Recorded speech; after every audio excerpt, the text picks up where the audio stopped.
August 3rd. The homestand includes post-game fireworks for Space Night on the 1st, plus things get Jurassic for Dinosaur Weekend on the 2nd and 3rd. Get your tickets for the entire homestand now at TrashPandasBaseball.com. Let's rock it. Sure, Valley Equipment Rental takes care of the homeowner and his needs, but how about the pros out there? Well, Valley Equipment has the big stuff as well. The equipment you need to get any job done. I'm talking about the big track hoe excavators, from the 30,000-pound mid-size one to the big boy 50,000-pound units. Need a dozer on the job? Well, they've got them up to 105 horsepower, and that's a good-sized machine. Plus, Valley Equipment has more lifts than anyone around. Up to 80-foot booms that reach 56 feet. With a 10,000-pound capacity. 2 locations, North and South Parkway. Check them out today. Since 1983, Berkshire Hathaway Rise Real Estate's Ann Adams has been your local go-to real estate expert in the area. As a buyer, you can trust Ann's in-depth knowledge of the local housing market to narrow available properties down to those you'll be interested in, saving you time when shopping for a new home. When you're ready to sell, Ann's expert negotiation skills will ensure you get a fair price and hassle-free experience. Call Ann Adams today at 256-337-2625 or email annadamsrise@gmail.com. Isn't the story of the prodigal son an amazing story? Basically, a rowdy boy who literally wished his father dead, ran away, and consumed his wealth with hard and fast living. The father looked for his return every day, and when the boy got tired of eating pig slop, he decided to return. What did the father do? As soon as he saw that boy, he ran to him, threw his arms around him, and killed the fatted calf for a great celebration. Hey, I'm John Dees, pastor of the Cross Point Church. If you're looking for a church home, come see us. Smack dab across the street from the YMCA in Madison. WZZN, Union Grove, Huntsville, Alabama. Alabama! Your home of the Crimson Tide Sports Network. Percent of companies surveyed plan to increase their use of contract talent to handle workload peaks and backlogged projects. With Robert Half's specialized recruiters' experience combined with our award-winning AI, you can quickly find the skilled candidates you want. At Robert Half, we know talent. Discover how we can help at roberthalf.com/talent.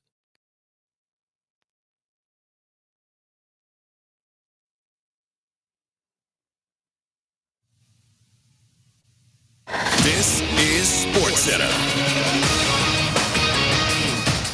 I'm Christine Lisi. The NFLPA has filed a grievance on behalf of defensive tackle Christian Wilkins following his release by the Raiders. The release due to reported contentiousness over his rehab from the season-ending foot injury he suffered last season. The team wanted him to get another surgery. He opted for other rehab choices. Vegas voided the remaining $35 million guaranteed left on his contract back on June 4th.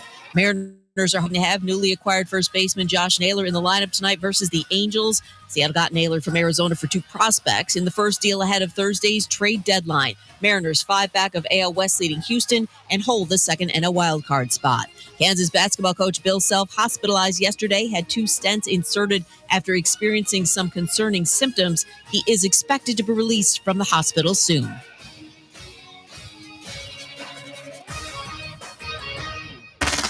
Eagle Masonry and Installation. It's right there in the name. Eagle is your one-stop shop for block, stone, or brickwork, monument signs, and outdoor kitchens and fireplaces. Eagle also offers the finest craftsmanship and insulation, including fiberglass or spray foam insulation, and of course, insulation removal. Philip Love and his team have years of experience, bringing the region the best in masonry and insulation services. For more information and a quote, visit insulatewitheagle.com or call 256-755-1556. Eagle saves you time. Eagle saves you money.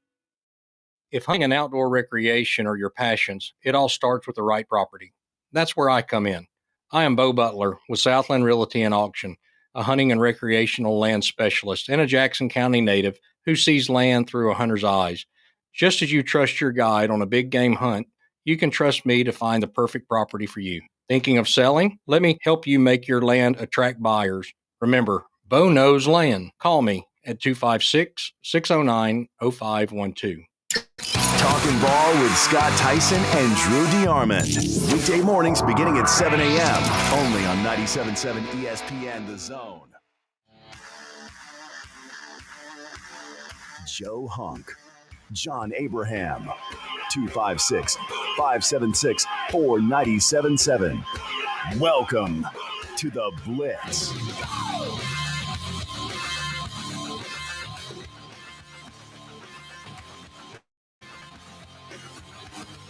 Hello, Hello and welcome in to a fun Friday here on 97.7 ESPN The Zone, ESPN Winchester, and WZZN TV over on YouTube, as well as X and Facebook, where you can watch the show live with me and Joe Hunk chilling on the other side of the glass. You guys can also join in on the show. 256-576-97.7 is the number to get in as we get into all of the wackiness that is college football, the NFL, MLB, because there's a lot going on in every single one of those sides of the sports world. And Joe, sup? Do you know there's like a doomsday clock on the ACC right now? I mean, is it really? What hour is it at? I would say, how many hours are in a year? Okay, well, like with the doomsday we're clock, gonna have to break this down. It's always like it. I want to say it's, if you look up the doomsday clock, like it's always at like 55 of an hour, and obviously when it hits 60, that's supposed to be doomsday. Okay. And so like it's always been a big story whenever the doomsday clock would move up an hour or go back or move up a minute or down a minute. I gotcha. So I was just curious, like if there's a real doomsday clock and what the time is and where the timer is at right now. Well, I would say that it's at 5 years. If that, can correlate to any of that doomsday clock math that you're going to throw together.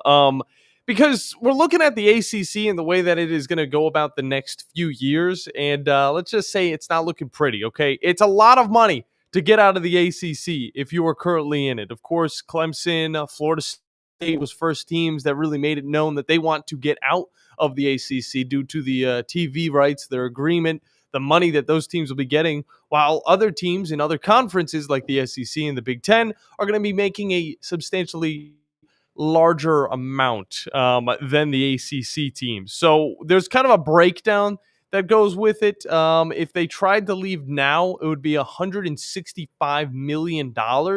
If they try and leave in 2026 going into 2027, it'll be 147. The next year after that, 129, 111, and then it gets down to 110. And then going into the 2030 and 2031 season, that's when it's going to reach a nice little $75 million to get out. This agreement goes all the way up until that year. And of course, teams could wait. But of course, if they get out a little bit earlier, they're going to be able to make that, if not more, in the 1 year they'd be out of that conference. And it's insane to think about. So just keep an eye on that doomsday clock as the time starts ticking for the ACC. And I hate to see this happen, Joe. I know this is a big thing within college football right now. We hate to see these conferences start to fall apart because it takes away from what college football is. It's not the NFL. It's not one big mega conference. It is a bunch of different conferences that are regionalized. I want to throw that in there, specify it.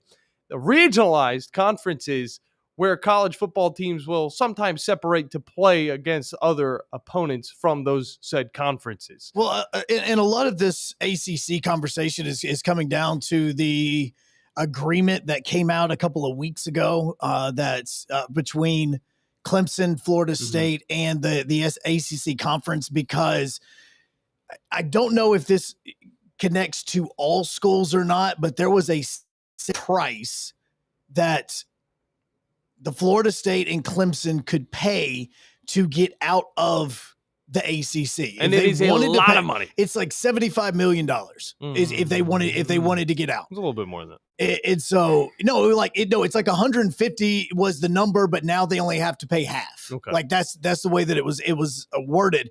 And then every year that they remain in the conference, it gets closer and closer to a said number. And I'm trying to remember what exactly the number is because the story was from a couple of weeks ago. But in doing that, I'm curious as if this also connects to other schools inside of the ACC, because you can look at the value of some of the other properties, if we want to call them that, if we're talking business terms.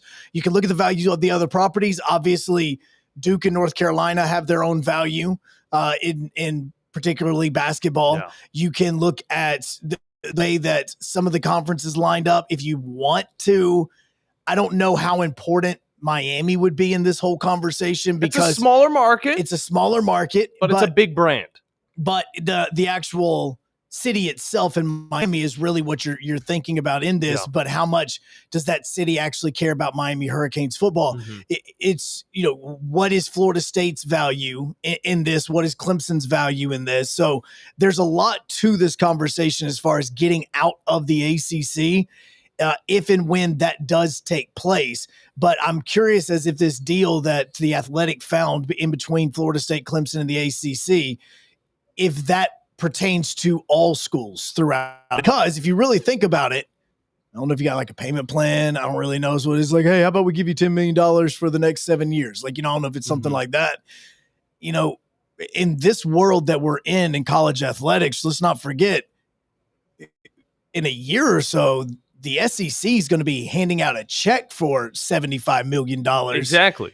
In Destin when they meet down for the spring meeting. So we'd be like, look, man, when we get this check, how about we just go ahead and throw it in your bank account? Like, you could do something like that. Yeah. That is where this is starting to go into a slippery slope with this whole conversation of teams moving conferences, because if you start, and I would assume if you're the SEC, not saying this is what would happen, if you're only wanting to get something that raises your brand, then the Duke, the North Carolina right now raises your brand in one sport. Yeah. Is that sport, that in them being big in basketball, enough for you to want to bring them over for that? That's where the conversation would lie if you're looking at it from an SEC standpoint. No doubt about it. And this is a future story that we will be following throughout. I mean, this is something to just look at because this is the next wave of conference realignment. I mean, I would say it's coming in 2030, and if not a little bit sooner. I mean, it's going to be around that area. And North Carolina was the newest team to get into this conversation. There is a possible out for them, as the money for them to get out of the ACC is going to slowly but surely lower throughout the rest of the 2020s. So the agreement is, because I just looked it up, it says, before the settlement, the answer was in blah, blah, blah. Under the settlement, the cost to leave in 2025-2026 for Clemson and Florida State is at $165 million, and it drops by $18 million every single year. So yeah, that goes on the amount of money that I was throwing out there earlier. The figure will stay at $75 million. So that's where I got that number from 2030 through 2036, which is the final year of the contract. Those terms are the same as the ones presented in March when the trustees at Clemson and Florida State approved the settlement's framework. So there's 2030. I'm giving it till 2030. So that would be 5 years. Exactly. Would be the idea of it. And also, if you really think about it, looking at the way that we make deals now, I mean, Texas and Oklahoma made a deal and they didn't join the conference until 2-3 years later. 3 years later, I believe. So the whole conversation about the ACC blowing up, it is all about the other conferences, specifically the SEC and the Big Ten, making as much money as what they do in revenue rights. And I think that is also where, and the reason why you're seeing smaller schools want to join the Big 12, because compared to what they were making in CUSA and the Sun Belt, this is much bigger. Yeah. And the same thing goes for the Pac-12 with whatever television deal that they're still working on. Now, they do have like a partial agreement, I believe, with, was it CBS or Fox that they have a partial agreement with to air some of their games, but they don't have the exclusive rights. Like Pac-12 is still kind of working on that sort of thing. All of this is something that is moving towards a potential separation, because yes, if you were to lose a Clemson, a Florida State, a North Carolina, or a Duke, the ACC is done. I would say so. What are you gonna rely on after that? And because Boston College? it's very similar to what we kind of laugh about with the Big 12. Like Texas and Oklahoma leaves the Big 12, and Big 12's like, we're bigger and better than ever, baby. We are it. I'm doing great. I'm so happy for them. Our teams are deep, though. Our conference is one of the best. We're returning so many quarterbacks. We didn't need them. We didn't need them at all. I'm doing great right now. We kind of needed them.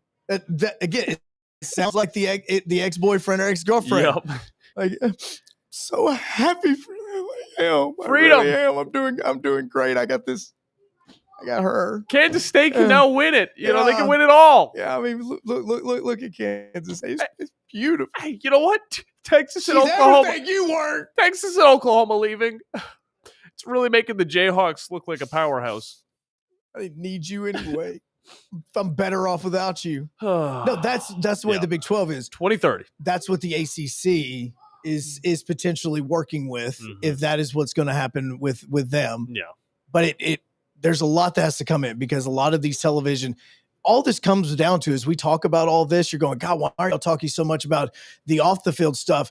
Well, quite frankly, the only reason the off the field stuff is going to be happening, especially with teams thinking about leaving the conference, is because the on field product is not there for the conference. No, it is not. Like, it is, the reach is not there, the passion is not there, and it all does come down to the fact that you don't have 4 and 5 teams that you can talk about year in and year out that has an actual opportunity at winning a national championship. We've had Clemson in the national championship. We've had them play in the college football playoff. We've had them in the semifinals. Like, that has been basically the representative from the ACC for the past few years. And you're looking for somebody to step up. Last year, you were looking for Miami to step up with Cam Ward, and they did until the Georgia Tech game. And then after Georgia Tech, like, they were basically eliminated from it. That was the hurricane slowly dissipating. And so is that what it sounds like when it goes back over the ocean and dies? I don't think anybody's ever recorded it. Good stuff. You're waiting for Florida State to be back and be better. Like, look, this is the thing about Florida State. If Florida State wants to keep the ACC afloat, they have to beat Alabama. Like, genuinely, they have to beat Alabama. And how many people are actually putting down Florida State to win this game? I know Thomas Castellanos is. I know his team is. Oh, no, and I want Thomas Castellanos to.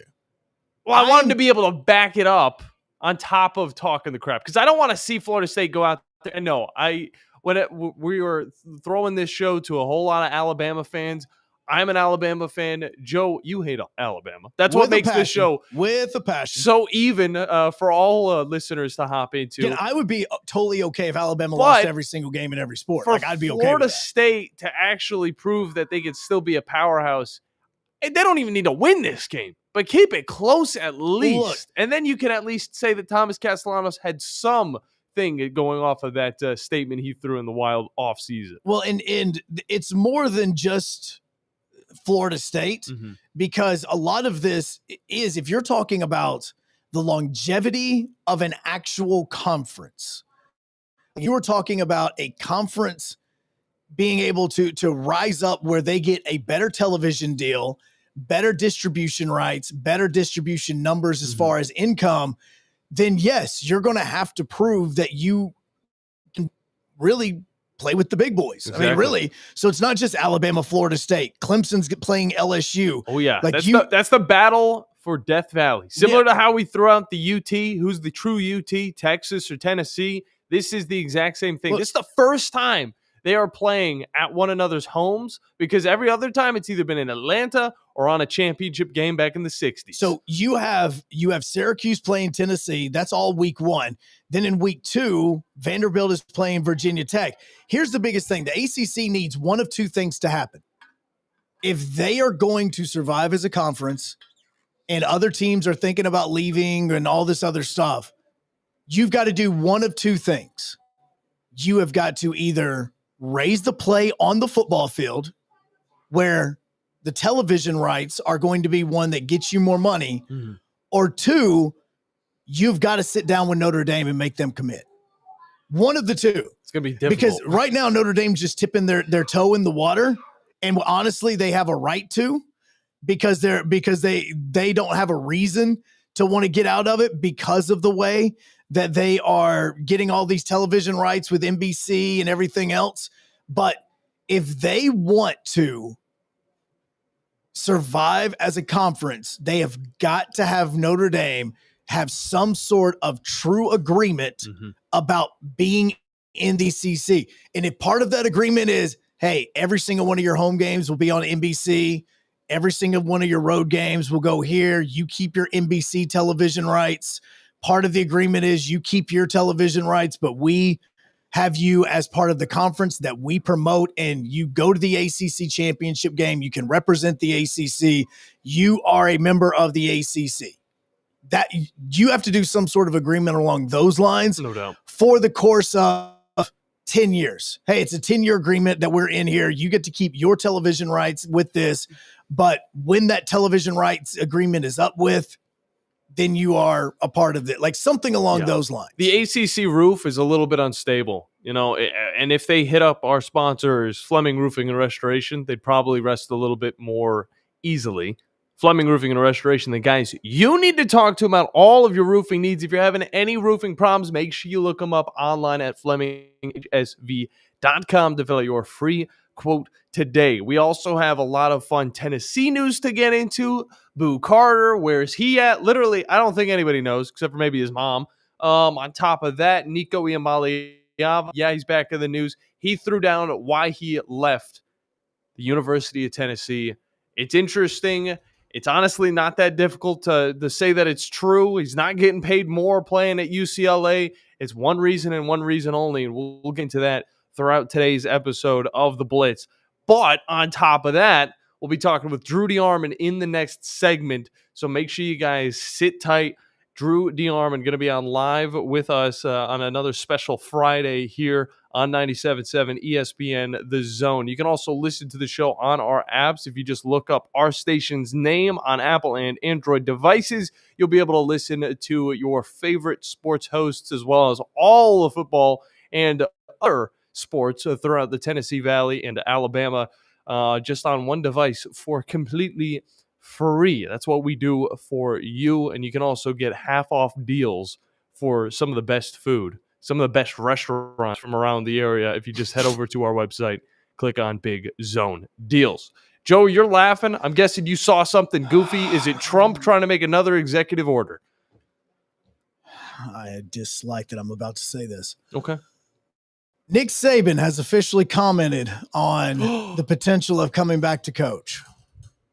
I don't know how many times I have to say this, but I'm not coaching for the Has he done this before? Has he said that he wasn't going to come back and coach? I need to know what you are going to say. I'll have it for him when we come back before we go to Drew. Okay. On ESPN Winchester, on 97.7 ESPN The Zone, as well as WZZN TV. The man has spoken.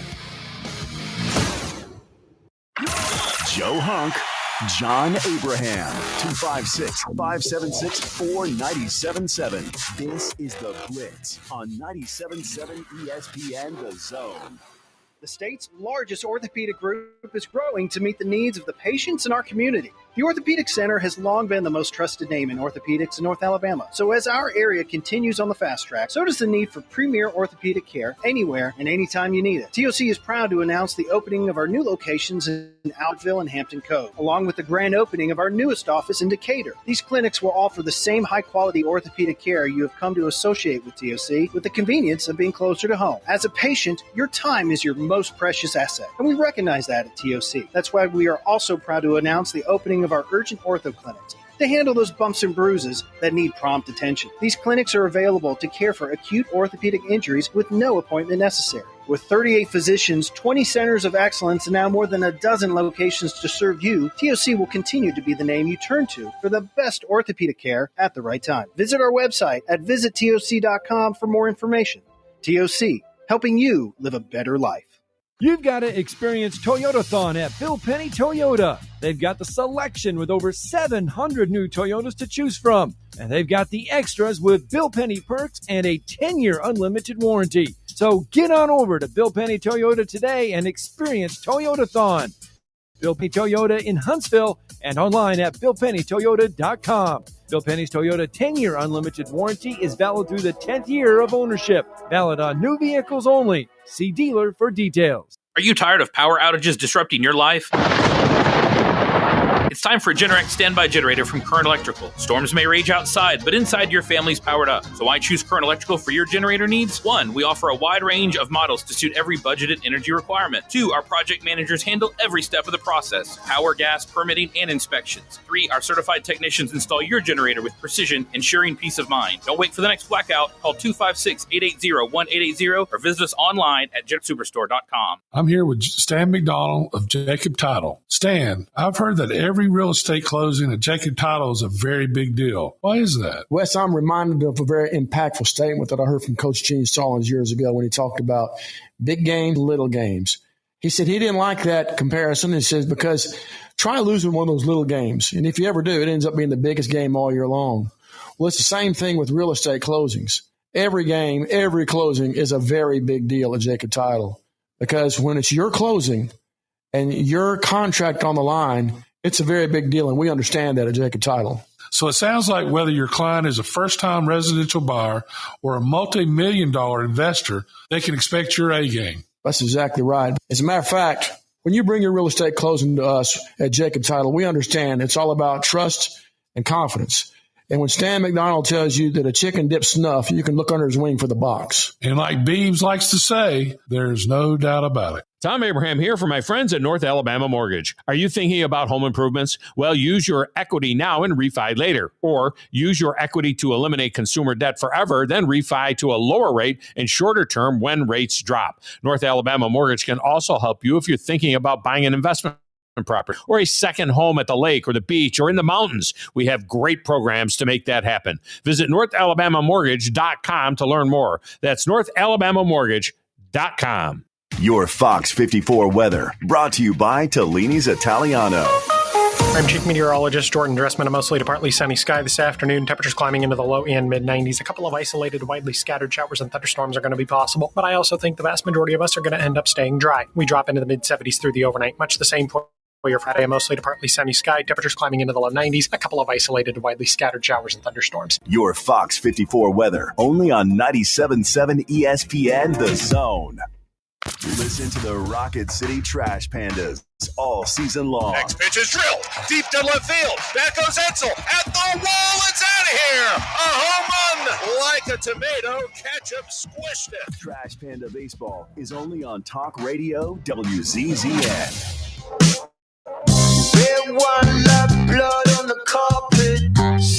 All right, John, you ready for the quote? Yes. He talked with Mike Roddick of 24/7 Sports, and Nick Saban says, I never really had a thought about getting back into coaching until 2 days ago. He said, Miss Terry said I had to run the sweeper in the entire downstairs, and while I was running that sweeper, I thought to myself, when you were a coach, you had a heck of a lot better jobs than this. Oh, no.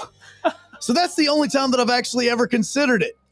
It was just a thought that went through his mind. He then said, there is no opportunity that I know of right now that would enhance me to go back to coaching. Huh. The way that he worded it. Yeah, he said, then in quotes it says, I guess he means to entice. Yeah. So it says, again, there is no opportunity that I know of right now that would entice me to go back to coaching. Okay. Well, that's interesting. But boy, the way that he shut that door. Yeah, he didn't shut that door He at all. did not shut that door at all. I don't know how Greg McElroy, read his mind and was able to, throw that out on us before he even thought of it. It's crazy.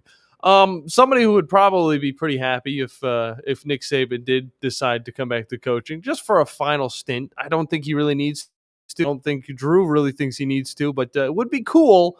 But Drew DeArmond from Talkin Ball is on the Neighbors Wealth Management hotline, and he joins us now. What do you think about those comments, Drew? I mean, is he coming back to coaching or not? No. I'd be stunned if he came back to coaching.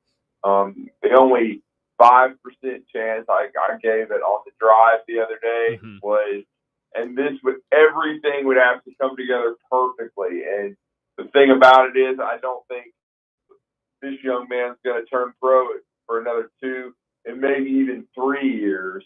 But if I had to go back and look at it, it would be somewhere where Nick Saban and his wife had a great experience, and that was on the college level, and it was in Baton Rouge. But what it would be in my opinion, it'd be in the NFL, and it would be in a nearby city like New Orleans with the Saints, who are not good right now, but it would be 2 to 3 years down the road, and it would be if they had the number 1 overall pick and they could draft some cat named Arch Manning, who, of course, is from New Orleans himself. Yep. and Nick Saban is, very close to the Manning family. He would have a great young quarterback, which is the key in the NFL. And I'm sure at that point he would have the keys to the car. Probably Mickey Loomis has been there a long time as GM. He would probably retire. They would hire a general manager, probably of Nick Saban's choice. And then Coach Saban could turn the Saints around. I mean, can you imagine if – because, I mean, everybody knows the LSU people still love Coach Saban. They wish he'd never left. So could you imagine if Nick Saban were coaching their beloved Saints and Arch Manning? It would be insane. But Yeah. I don't see that happening either. But that would be the only very, very, very minuscule chance I would give. Okay. Well, it would be interesting to see him come back. It would be the opposite of what we're seeing from Bill Belichick, of course, over in North Carolina, which we already talked a little bit about the ACC and the doomsday clock that I think they have on them. But I do want to go into the recruiting news a little bit for Alabama, because there is some big stories that have come out that we've kind of just looked past just because of the busyness that is post SEC media days and then the current ACC and Big Ten that have wrapped up just yesterday. But talk about some of that recruiting that our listeners may have missed out on throughout the last week.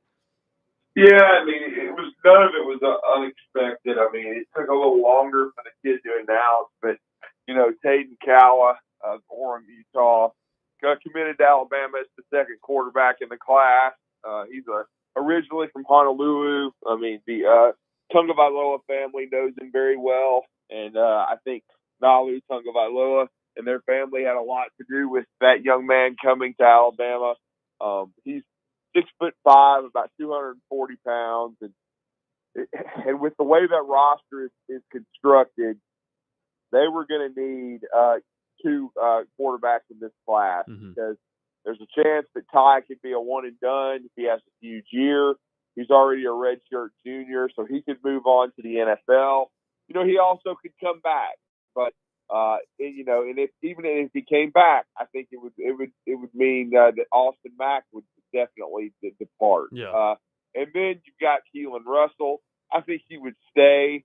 But, you need at least two young quarterbacks, because if Ty did leave and then you lose Austin Mack, then all you have left is Keelan Russell and then two inexperienced guys. They might even have to go into the portal for a veteran backup. So it's a numbers game.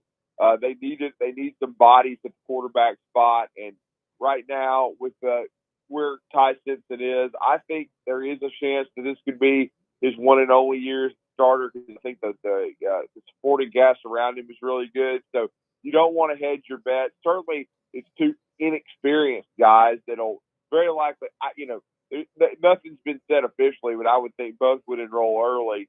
But still, you want to make sure that you have the numbers there.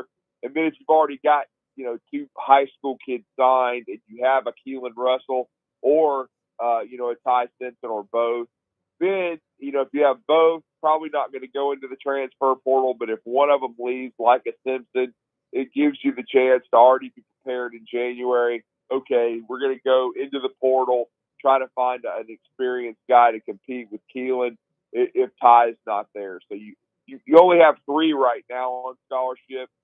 You'd like to have three, if not four, next year and increase your numbers. And I think that's why Alabama decided to address the quarterback with two in this class. It's going to be this year or in 2027, and 2026 makes a lot of sense, because then you can start, getting these guys some experience. Probably both will redshirt the next year and start to develop, and then probably both aren't going to be long term. But at Alabama, I think whoever loses the competition between those two, I think as far as on the depth chart, will probably leave. But again, you've got to have numbers at the position. It's not easy to ever sign two quarterbacks in one recruiting class, but they both understood the situation. You have to admire Jet Tamala and Tate Calla for coming in and knowing that they've got to compete. They obviously believe in the coaching staff and their track record of development in the position. Well, flipping onto the other side of the ball, there is a little bit of a recruiting battle that's going on right now. I'd say it's a pretty big one at that. Five-star edge Anthony Jones. He's going to be announcing his commitment on August 2nd, and there's 3 teams in the running: Alabama, Oregon, Texas A&M. How hot are the Tide with getting this kid in and keeping him for the upcoming season? Well, I mean, it's been certainly an odyssey. There's no doubt about it. At one time or another, Texas A&M was thought to lead, and I know he visited there several times, especially earlier in his recruitment. And then the departure of Nick Saban. At one time, I think A&M was a big favorite. Mm-hmm. But I think Alabama kept swinging. Dan Lanning in Oregon can certainly recruit. You guys remember they came in last year and at the last minute and got the top prospect in the state from Parker High School, Naheem Offord, 5-star corner, ended up going over there. So they've recruited Tank quite a bit, and I think Alabama has continued to swing. Now, the good thing for Alabama is he grew up a Bama fan. Now, that doesn't mean you're going to go to the University of Alabama. We've seen that work in Alabama's favor with Xavier Griffin, and sometimes it doesn't work in your favor. So, sometimes the kid, especially in this NIL climate, will end up going to another school just because of the money and just because of the pitch and thinking that maybe a program's a better fit for him. But I think Alabama's done a good job since Courtney Morgan came in there with Kalen DeBoer of continuing to swing and recruit him and assure him about the development in either the Wolf spot or the Bandit and how, he could fit into their defensive plans. And he'd be a big one because they've already done a nice job of recruiting the defensive line in this class with Kamari Johnson from Muscle Shoals, who I think is going to grow into a defensive tackle. Nolan Wilson is another, really good player. And even our guy, Jamarian Mass, that you guys watch. I mean, because I just think overall, when you look at it and you look at the way he's built, he's 240, 250 pounds, but I could easily see him just like a guy like Jeremiah Beeman. Alabama signed him a year ago, and he came in and he did play a little bit in the bowl game, but he's now up to 200 and 95 pounds, maybe even 300 pounds. And so you already know that they've done a good job putting weight on him. Jamarian Matthews, the same thing could easily happen. I could see that. And then don't forget J.J. Finch, 280 pounds from Warren Central High School in Indianapolis. He's another one that I think is going to be an inside guy, end up at 300 pounds. So it would almost be kind of like the cherry on top of the sundae if they could get Tank Jones. They've still continued to recruit guys like Elijah Golden, but I think Elijah Golden's either going to head to Oklahoma or Notre Dame. Notre Dame's been the favorite through much of it, but Oklahoma's made a run. So, but I think if you're Alabama, you've got 20 commitments right now. I think Anthony Tank Jones, I said by the end of July, early August, they'd like to have him in the fold. So I still think Alabama can edge out the other two, and I would put them as the favorite. And then the last position probably for me would be offensive tackle. I think they need another OT. That would give them 22 guys. They don't have they're not going to get Wilson Zerier, Killian Zerier's brother. He ended up following his brother to Auburn because of their aviation program. But I think what they're going to do the first part of the season, first month, they're going to evaluate offensive tackle prospects, watch their first 2 to 3 games on film, and then decide if that's the route they want to go high school wise, bringing in a high school offensive tackle. And if not, I think they could wait till January and they'll have revenue share money and a budget. And I wouldn't be surprised if Alabama was aggressive in the transfer portal and tried to find an experienced offensive tackle, because if he has a great year, guys, I think it's a worst kept secret ever that certainly Caden Proctor will go to the NFL and very likely be a top 5 pick if Alabama has the kind of season that I think this football team is capable of. Drew DeArmond joins us right now. You can hear him every morning starting at 7 o'clock for Talking Ball on 97.7 ESPN The Zone. And you may have kind of hit on it just a little bit right there towards the very end, but going into fall practice now, because a lot of that is about to get going next week.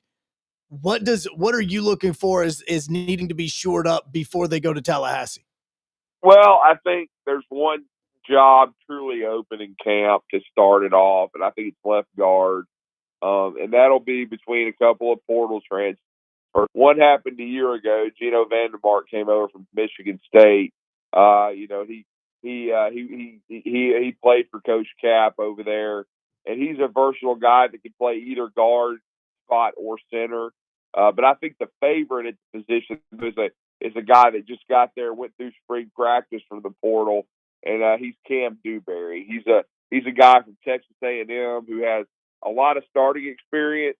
I mean, not a full-time starter, but still put in 3 years in the program, double-digit starts, and I think Dewberry will very likely be the left guard. I've heard he's had a really good off season, so that'll probably be your one battle. And then the underrated part of camp, though, they're not really even talking about it. There's so much quarterback talk, and then we talked about how talented I think the defense can be.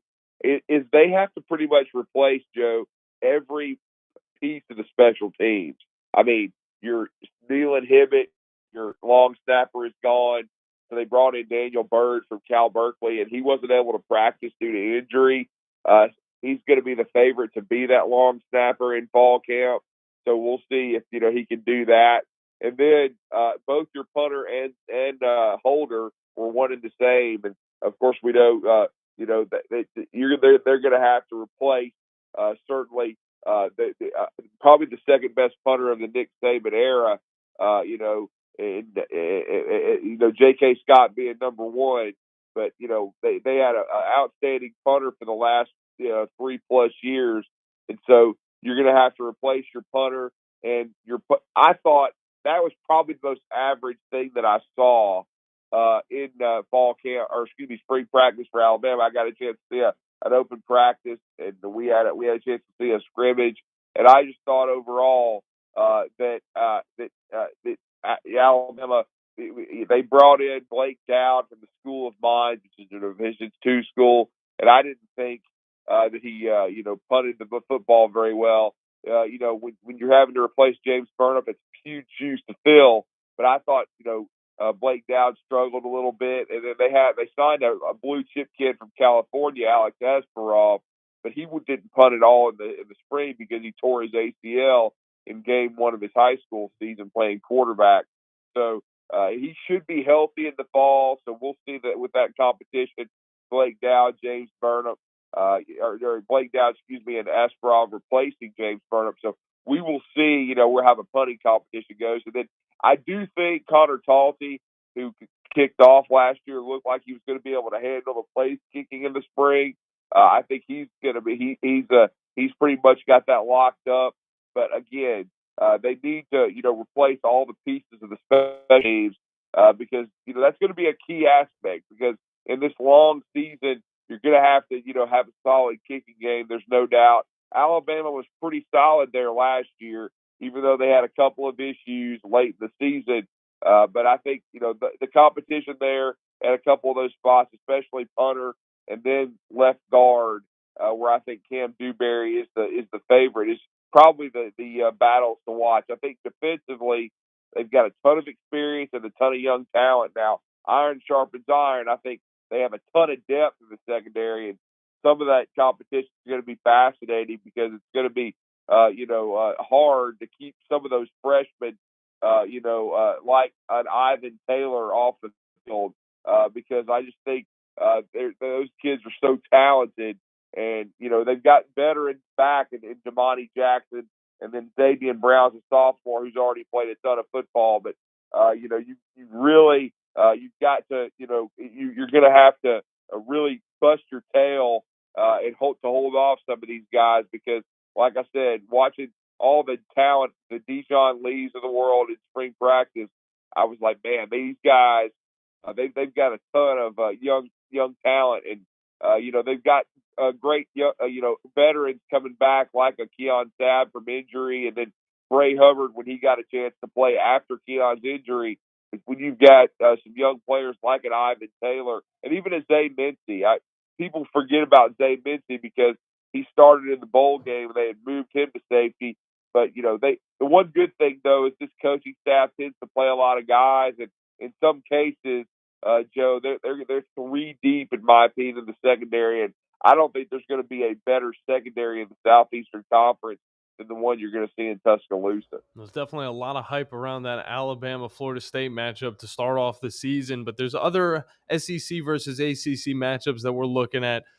Drew, give us one of them that you are really hyped about and you're definitely going to have on, and why there's so many implications behind it.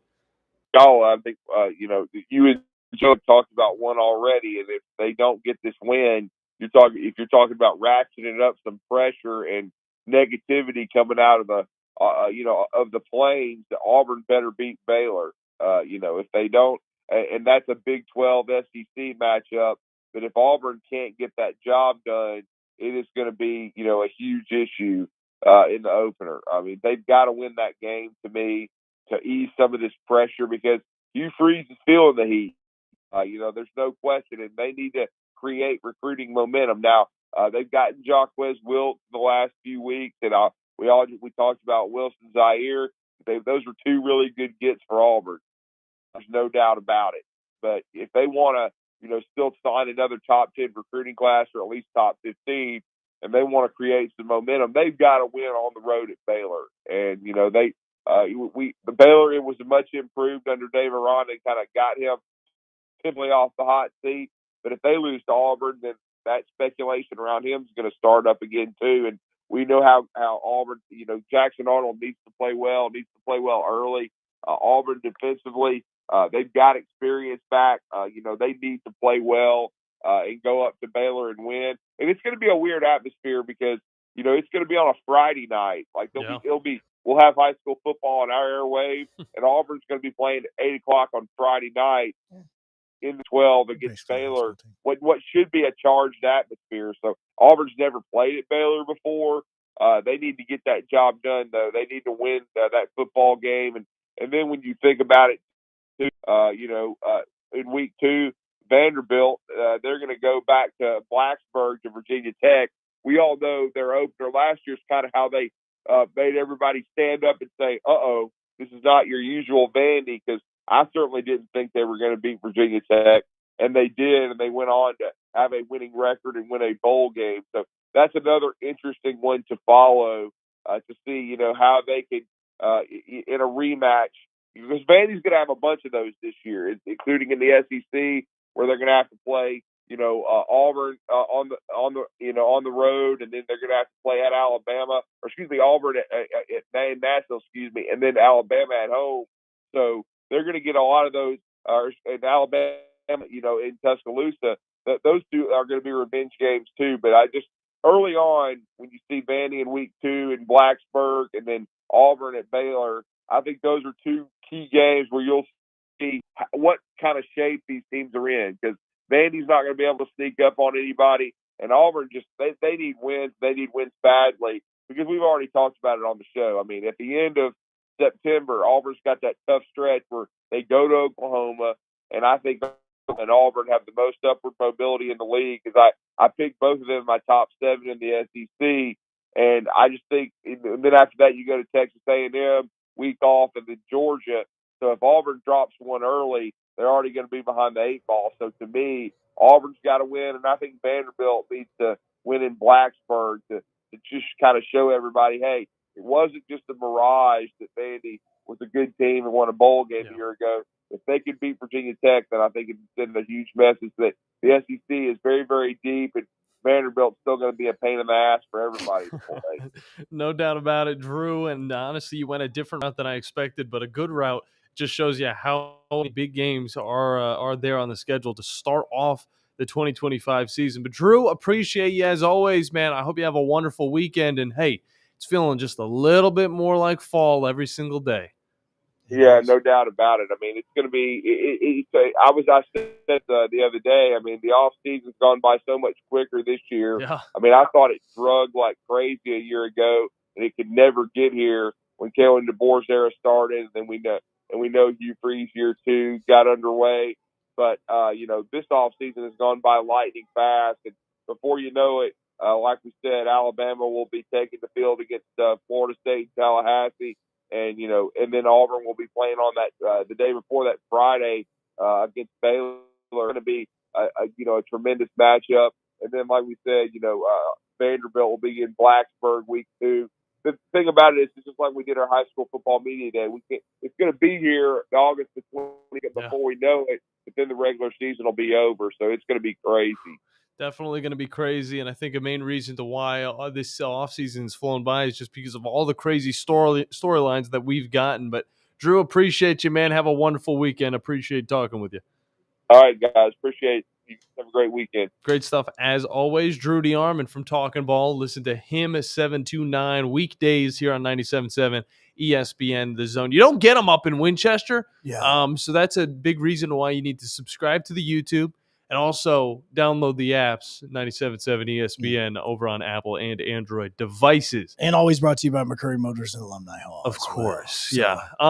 How on earth are you two talking about how it's feeling more and more like fall? It is 11 degrees outside. Well, when you look at the calendar, that's how I put it. I'm like, yeah, dude, I went outside yesterday for probably 10 minutes. And right when I was done, I was like, I need to go take a shower. Look, we're past the days at this point, Joe. And on top of that, we're getting uniform releases left and right. Okay. So it is starting to feel a little bit more like fall. Maybe not outside because we live in the deep south. No, I will say that I am starting to mentally make the swap where I'm going, okay, we need to start preparing and getting ready for our high school football broadcasts, getting a new plan together because, you and I, we evolved that throughout the season last year. Yeah. So it's kind of like, okay, let's start looking at this now so that when week 0 pops up and Sparkman is playing Spain Park, then we just got to go, okay, let's go. Let's do this broadcast. So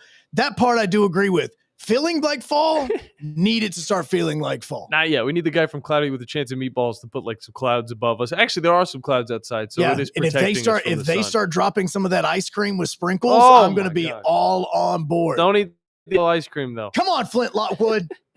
Some of those storylines that's helped the offseason fly by are pretty interesting and also pretty much queued up on the show.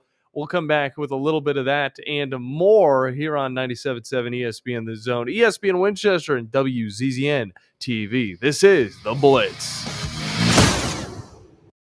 Phone lines are open now. 256-576-4977. This is The Blitz on 97.7 ESPN The Zone.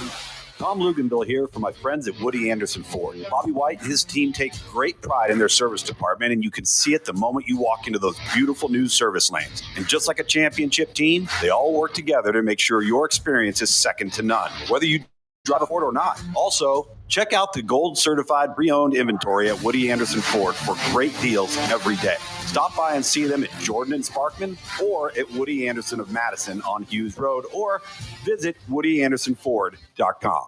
Are you tired of chasing a roofing contractor to show up on time or even show up at all? I'm Sam Fleming with Fleming Roofing and Restoration. Our motto at Fleming Roofing is we show up.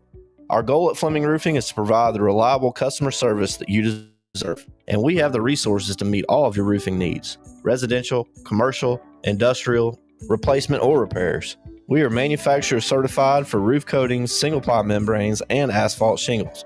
Whenever you need a roofing professional you can count on, call Fleming Roofing and Restoration. We are committed to finding the solution that meets your needs. We don't have quotas or heavy-handed sales tactics. Fleming Roofing, we have expert experience. We show up. Free estimates, resident, commercial, industrial, replacement, or repairs. Check us out at FlemingHSV.com. FlemingHSV.com. When you need a quick response, it's Fleming Roofing and Restoration. We show up.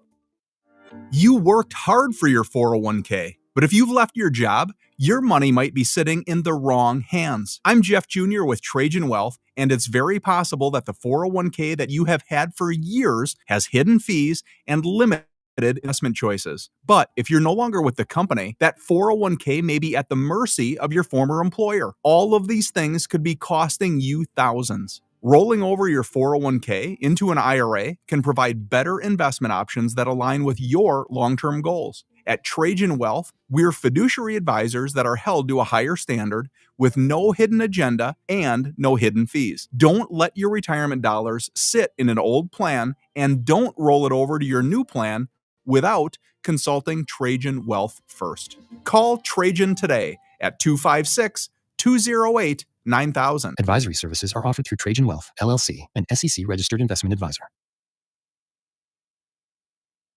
Specializing in simple and affordable rentals, McCurry Van and Car Rental can make sure you have just the right vehicle for your next family vacation, weekend getaway, or if you just need transportation while your vehicle is being repaired. McCurry carries Ford Transit vans and Mercedes Sprinter vans, trucks and work vans, and more. And they offer discounted rental rates for long-term rentals. Now with 4 locations: Athens, Muscle Shoals, Coleman, and Huntsville. Log on McCurryRentals.com to make your reservation now. That's McCurryRentals.com. Have you discovered Good Company Cafe? The place for breakfast, brunch, lunch, and so much more. Enjoy brunch all day and pair with one of our many seasonal refreshing drinks, including alcoholic and non-alcoholic options. Choose inside or outside on our gorgeous, spacious, dog-friendly patio and have some fun with friends playing yard games in the courtyard. See catering, to-go options, and lots more at goodcompany-cafe.com. Good Company Cafe, 7500 South Memorial Parkway. Your Fox 54 weather, brought to you by Tellini's Italiano. I'm Chief Meteorologist Jordan Dressman. A mostly to partly sunny sky this afternoon. Temperatures climbing into the low and mid-90s. A couple of isolated, widely scattered showers and thunderstorms are going to be possible, but I also think the vast majority of us are going to end up staying dry. We drop into the mid-70s through the overnight. Much the same for your Friday. A mostly to partly sunny sky. Temperatures climbing into the low 90s. A couple of isolated, widely scattered showers and thunderstorms. Your Fox 54 weather, only on 97.7 ESPN The Zone. The Tom Abraham Show. Weekdays beginning at noon on 97.7 ESPN The Zone and WZZN TV. Hello, welcome back in to the Blitz. John Abraham, Joe Hunk.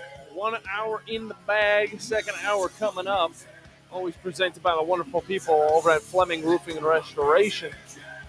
And Joe, I think a main reason why this offseason flew by is because of the storylines that we got throughout it. They were so intriguing, and they're still going on, whether you're talking about teams wanting to leave their conferences, the transfer portal playing a big role. We still got a Tennessee player that we haven't even gotten into that conversation just yet on today's show because the story has it's evolved a little bit. But Tennessee player? We do, yes. Or former Tennessee player. Possibly a former Tennessee Oh, you talking player. about Buchard? I'm talking about Buchard. Okay, yeah. I didn't know. I was about to say, I didn't know if we're talking about Nico or Boo or what. Nico's the older story, but he's still keeping relevant because, of course, Big Ten Media Days, UCLA. Yeah. He gets to talk a little bit, and now we know from his mouth the main reason why he ended up leaving the University of Tennessee for the sunny skies. Anyway. What he was saying. Yeah. Also, right now, Nike is dropping all the Auburn gear. Yeah. And it actually looks good. Like I can purchase Auburn gear. Oh my gosh. I'm so happy for you, Joe. It is Holly, they're dropping every bit of it now just because the store is opening up down in Auburn as well. And I'm going, okay, now we have some halfway decent gear again. Yeah. Plus, also, there's more gear coming to the NFL in the form of NFL Rivals uniforms. I think they're all just going to be blacked out. At least that's what I got from the two I think they're going to be blacked out or whited out because one of which they dropped was the Buffalo Bills. Yeah. And it was Josh Allen, and his eyes turned like Snow White type, like blue. I would like to see some of those, and I'm the white on thinking, white. Okay, cool. Gray face mask and all that. Yeah, good like stuff. I think that may be. It kind of varies based on your location. Yeah, but here is what Nico will say about his main reason for going back to California. Yeah, I'd say that my decision to leave was extremely hard. One of the hardest decisions that I ever had to make. But family was the biggest thing to me, and a lot of things about financial stuff. It was never that. It was me getting back home closer to my family and playing at the highest level with my family support. So, our Samoan culture, we're always together, and that was a very important thing for me. It's all about the family, Joe. Jeez. So he says. The listeners are our family. Phone line's open for you. Second hour coming up. Joe Hunk, John Abraham. You can watch the Blitz live now on X at 97.7 ESPN. It's the Ford Summer Sales Event at Woody Anderson Ford. Hey folks, Bobby White back again, and I'm here to tell you now is the time to get the Ford you've been thinking about. From 0 down leases to 0% financing, we've got it going on this summer. Woody Anderson Ford has financing as low as 0% for 48 months, plus 0 down payment, plus 0 payments for 90 days, plus 2-year 25,000-mile complimentary. You can choose a 2025 Escape, F-150, Explorer, or a Mustang. Or how about 0 down lease, $499 a month for a 2025 Explorer, F-150, or Bronco, and just $399 a month for Bronco Sport, Mustang, and Escape. Again, these are 0 down with complimentary payments too. This is a 36-month lease with 0 down, 0 security deposit, just tax, tag, title, and your good credit. These offers end 9/2/25. It's our Woody Anderson Ford Summer Sales Event, so hurry on down. I'm Bobby White, and I hope to see you soon. Are you tired of chasing a roofing contractor to show up on time or even show up at all? I'm Sam Fleming with Fleming Roofing and Restoration. Our motto at Fleming Roofing is we show up. Our goal at Fleming Roofing is to provide the reliable customer service you deserve, and we have the resources to meet all of your roofing needs: residential, commercial, industrial, replacement, or repairs. We are manufacturer certified for roof coatings, single-ply membranes, and asphalt shingles. Whenever you need a roofing professional you can count on, call Fleming Roofing and Restoration. We are committed to finding the solution that meets your needs. We don't have quotas or heavy-handed sales tactics. Fleming Roofing. We have expert experience. We show up. Free estimates. Residential, commercial, industrial, replacement, or repairs. Check us out at FlemingHSV.com. FlemingHSV.com. When you need a quick response, it's Fleming Roofing and Restoration. We show up. Tom Abraham here for my friend Mike Owen at Owen Home Appliance Center. You know it's hot outside, so cool down with an upright or chest freezer in stock at Owen Home Appliance Center. And don't let those beverages get hot. Get an under-counter ice machine with a built-in pump for just $12.99. Or how about a fridge out by the pool or in the garage for extra cold drinks? You can get a scratch and dent 18 cubic foot refrigerator for just $3.49 while supplies last. Go to OwenAppliance.com to learn more. That's OwenAppliance.com. Are you tired of power outages disrupting your life? It's time for a Generac standby generator from Current Electrical. Storms may rage outside, but inside your family's powered up. So why choose Current Electrical for your generator needs? 1, we offer a wide range of models to suit every budgeted energy requirement. 2, our project managers handle every step of the process: power, gas, permitting, and inspections. 3, our certified technicians install your generator with precision, ensuring peace of mind. Don't wait for the next blackout. Call 256-880-1880 or visit us online at jetsuperstore.com. This is Brent Musburger's VSIN Action Update on 97.7 ESPN The Zone. Drivers who switch to Progressive have an annual savings of nearly $750. Progressive.com. Atlanta Braves today on the road to the Texas Rangers to open up a weekend series at Globe Life Field. Joey Wentz on the mound for Atlanta, $1.42 underdog. Nathan Eovaldi with the Rangers, he's the $1.73 favorite, 8 flat the total. The NASCAR weekend in Indianapolis gets underway with a truck race tonight at Lucas Oil Raceway. It's Ty Majeski and Corey Heim, the plus 240 co-favorites. Kyle Larson plus 135 to win the Xfinity Series race tomorrow. Larson and Hamlin are the 5-1 co-favorites to win Sunday's Brickyard 400. Ryan Blaney plus 750. William Byron plus 850. For more, go to VSIN.com. Mike Sennett, 97.7 ESPN The Zone. Your Fox 54 weather brought to you by Tellini's Italiano. I'm Chief Meteorologist Jordan Dressman. A mostly to partly sunny sky this afternoon. Temperatures climbing into the low and mid-90s. A couple of isolated, widely scattered showers and thunderstorms are going to be possible. Also think the vast majority of us are going to end up staying dry. We drop into the mid-70s through the overnight. Much the same for your Friday. A mostly to partly sunny sky. Temperatures climbing into the low 90s. A couple of isolated, widely scattered showers and thunderstorms. Your Fox 54 weather only on 97.7 ESPN The Zone. Log on today, 977ESPN.com.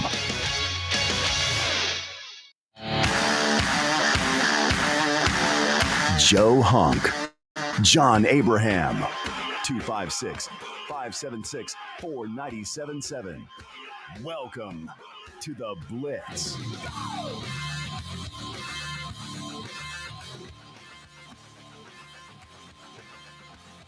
Second hour, final hour, best hour on 97.7 ESPN The Zone. Joe Hunk, John Abraham with you on the Blitz this Friday morning. Woo! As 10 o'clock hour is getting going, we appreciate you Friday listening on 97.7 ESPN The Zone. watching on WCCN TV, where you can see that Sparkman Senators shirt that John rocking as head coach Ronnie Watson stopped by after the show yesterday. This is my new personality. I'm Like just always wearing Sparkman gear. Like a Senator Santa Claus. It really bringing felt us like tons that. of gear, man. Really felt like that. Appreciate Ronnie Watson. Appreciate the Sparkman Senators. And looking forward to that matchup against Spain Park. It's going to be at home this time, so we won't have to go all the way. Where did we go? It was past Birmingham? No, we're going to have to go past Birmingham in week 2. Really? Because we have to go to Tuscaloosa. Who are they playing? Hillcrest, Tuscaloosa. Oh, yeah. Hillcrest came. Yeah, they came. They came to Sparkman last year. So, That's fine. Yeah, so we're going to be heading down to Tuscaloosa in technically week 1, I believe is what it is. Yeah, it'll be a less hectic week 0 though, which I am all for. Because last year, let's just say it didn't go. We planned it, but I think my car almost broke down as well. Like a day before Spain Park, Joe. I remember. I think I was on Airport Road, and I was at a and my car literally shut off. And then I went to turn it back on, and thankfully I was able to quick think myself back into my engine moving, and I got home. Well, made sure my car was before heading out to Tuscaloosa or to Birmingham, and I was driving to Birmingham from Nashville. Yeah. Oh yeah. Yeah. So it was hey John, I am on my way. I am here. I was giving you updates like 30-minute increments of hey, this is where I'm at. Hey, this is where I'm at. Hey, this is where I'm at. So that you knew, and I pretty much walked up as we were almost about to kick off. Yeah. No, you did. You did. Because and it was a tall climb for you because you had to walk up the mountain that is Spain Park's didn't expect facilities. that. Yeah, did not expect that whatsoever. So this year is going to be a little bit hectic. And so it is going to be a little bit more fun August 22nd for us as we get going. You'll be able to listen to that over on our app. So make sure that you have downloaded that app. 770 ESPN The Zone's app. Just go to your app store. Doesn't matter if it's Google or if it's Apple. Just go there, put in 97.7. You'll see it, download it.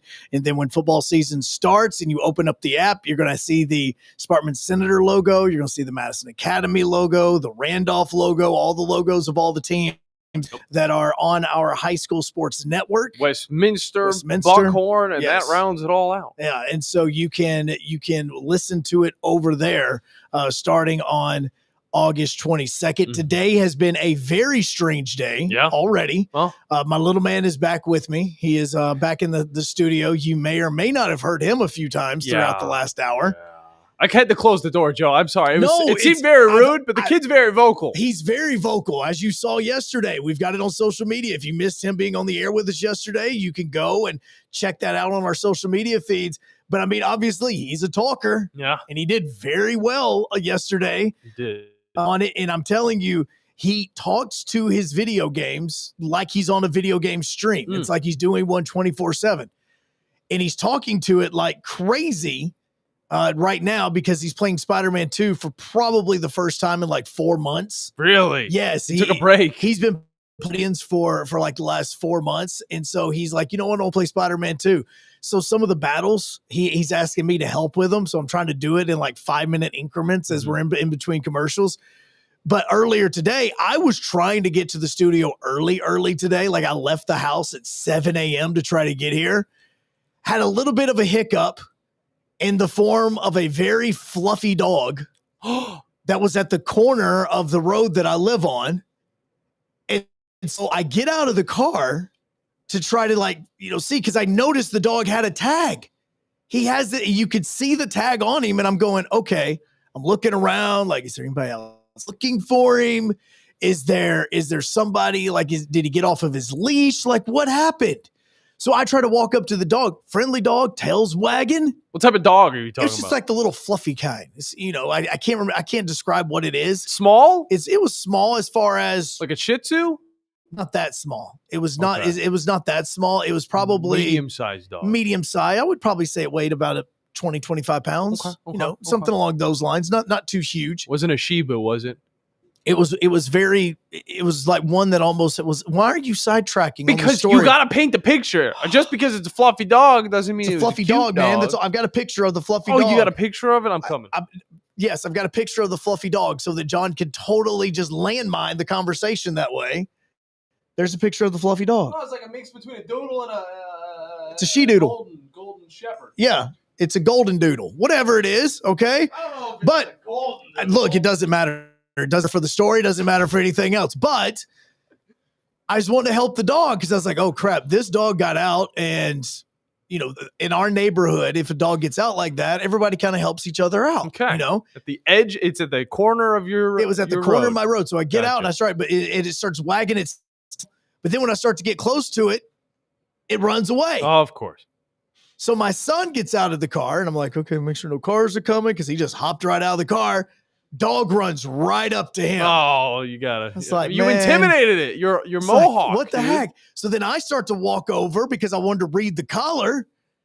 Dog runs away again. And this time it just starts booking it down the road. And I went, well, we tried. So I take a picture. We have a little community Facebook app where like you can things. And so I was like, hey, there's a dog out here. Let me know. So I put the car in drive. I looked to my left because I was about to turn that way. And it was the direction the dog went. The dog's gone. I was like, oh. And then I thought, oh, crap. What if the dog's under my car? Like, is the dog under the car? Like, did it run back and it's underneath the car? I don't want to be trying to help this dog. Be like, hey, there's a dog on the road. There was a dog. There was. Update was. And so, I mean, like, I didn't know what to do. So I opened the door of the car because I wanted to see where he was at.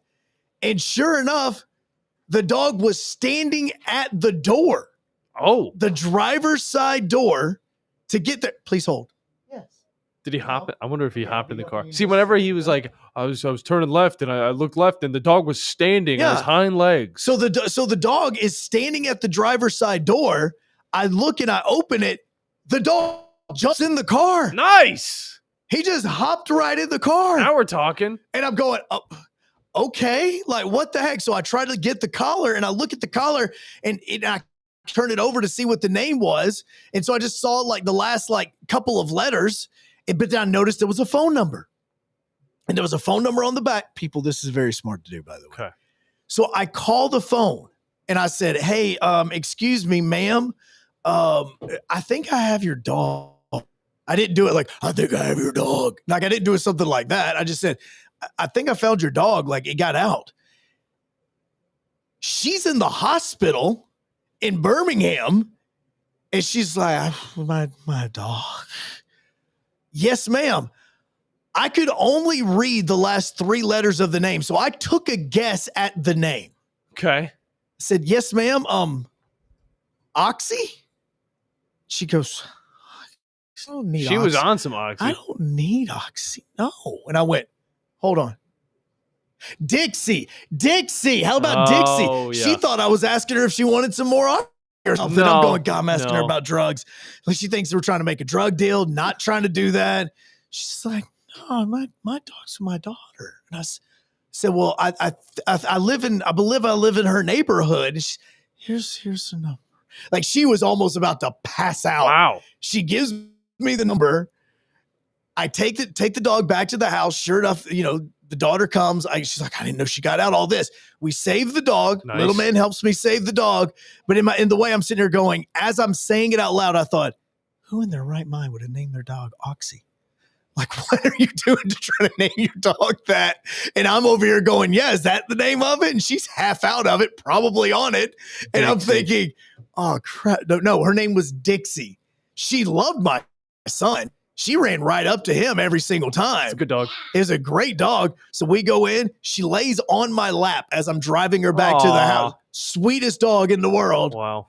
And so we left early so that we could go get some food, come by, then get to work. No, I literally walked in. I was like, all right, welcome into the Blitz. Like, it was totally out of it. The whole day has been nonsense from here on out. Then I found out this whole thing about Donald Trump and this order and this executive order that he's trying to push. Man really loves college football, huh? He really, really does. He also really loves his power and throwing out these executive orders. And honestly, I don't think this one's that bad of an order, but I'm also having a hard time wrapping my head around what it fully means, because NIL is already confusing enough with the amount of companies that could throw money at these kids. But now it's to the point where there's like third-party NIL. So this is outside of like the Texas Tech and their direct So NIL.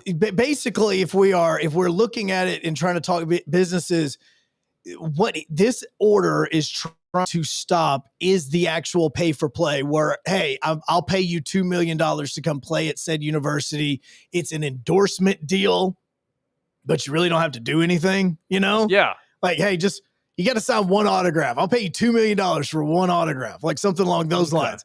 So what I'm trying to stop is the third party pay for play payments that are going forward. And everybody's going, well, how are we supposed to stop this? Like you supposed to NIL Go program is supposed to be doing this, and college football has been trying to figure out a way so that boosters didn't do this. The collectives were supposed to be getting money together to start paying them as far as endorsements. So, and I'm not connecting this to what happened yesterday, Donald Trump has turned to a McMahon.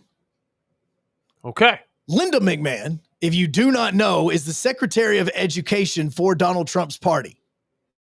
He has given her the job and given her 30 days to come up with a plan of how to enforce this where they can make sure that no third-party pay-for-play is actually going to happen. Terry, not just like suspend the player, is that too harsh? Suspend him for a few games? Yeah, so this is not going to be for what the NIL is supposed to be intended for.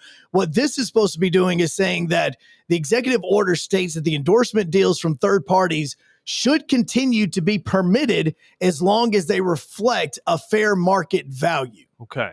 So, you can't pay Ty Simpson to come and sign a few autographs at your car dealership tomorrow and then turn around and pay him $3 million. Yeah. Like, it's got to be fair market value. But the real question is, what are these players genuinely worth? Because we're seeing players getting paid a buku amount of money and they get into the NFL and they don't do anything.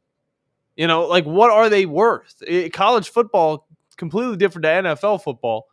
How much are they worth when it comes to the professional level? How much are they worth in the college football? It's all based on the region in which they play in. See, like that's the hard thing about times. Texas Tech's paying kids millions of dollars to play. Well, and that's where this is trying to stop something like that. Okay. So now the question is going to be about the fair market value is let's be honest. Ty Simpson's autograph may mean a little bit more in Tuscaloosa than what it would mean in, let's say, Oregon. You know what I'm saying? Like, it's all based on the region that you're going to be living in. Nico's autograph last summer at this point in time would have been worth a lot of money in Knoxville. It's a pretty penny. It's probably not worth crap in LA right now. So it's all based on the region. See, that's what all this is about is just because something is supposed to be important to everybody may not actually be important to everybody set around. That's why when we talk about certain sports, yes, the NBA Finals may be getting massive ratings, but do they get massive ratings in Huntsville, Alabama? Do people in Huntsville, Alabama care? No, if they do, then you should talk about it. If they don't, then okay, talk about it. Like there's that sort of thing about trying to figure out what fair market value is in whatever ceiling in whatever city it is in. Like these Havoc players that are re-signing right now.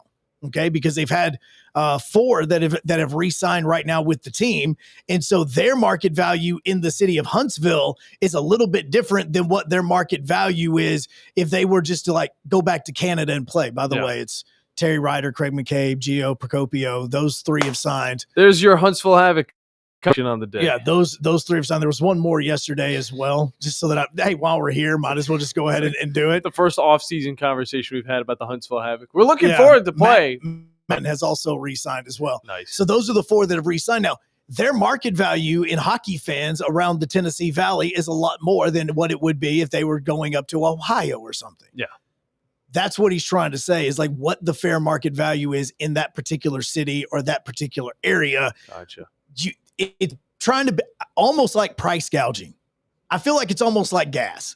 Like he's trying to bring the price down because people are just wanting to say that the price should be higher so that they can make more money. Okay. I almost feel like it's something like that based on what I've read so far. Still a fresh story. Still a lot to come out about it. So we'll be following that one closely as well. But one thing we do know for certain is the Braves are looking to find some help.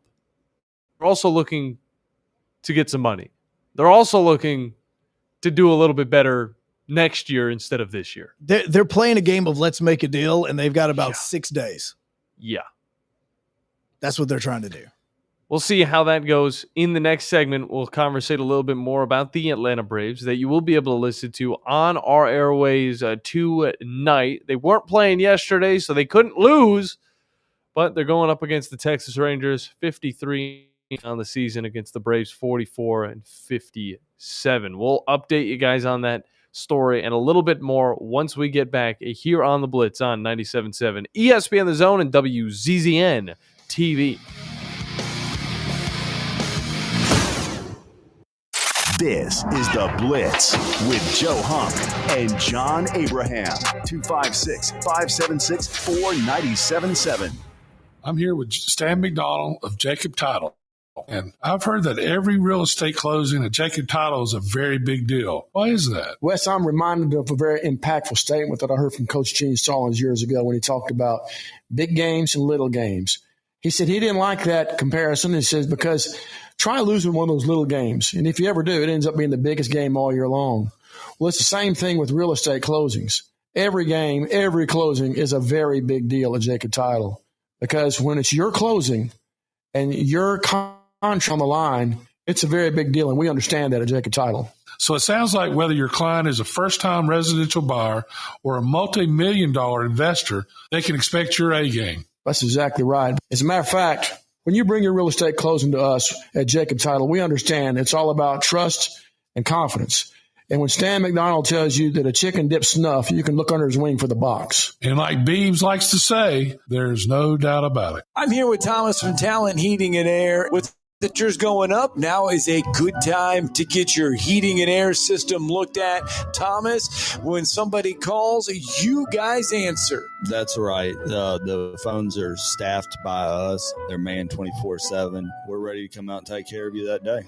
How do they give you guys a call? You give us a call at 256-503-4490. And you can find you guys on the World Wide Web at talenthvac.com. And now is a good time to do this because you guys are offering a special deal. That's right. We're doing $49 tune-ups this spring. We're also doing free second opinions. We offer that year-round. Somebody comes out, they say you got a bag compressor, a leaking refrigerant. Give us a call, see if we can save you some money.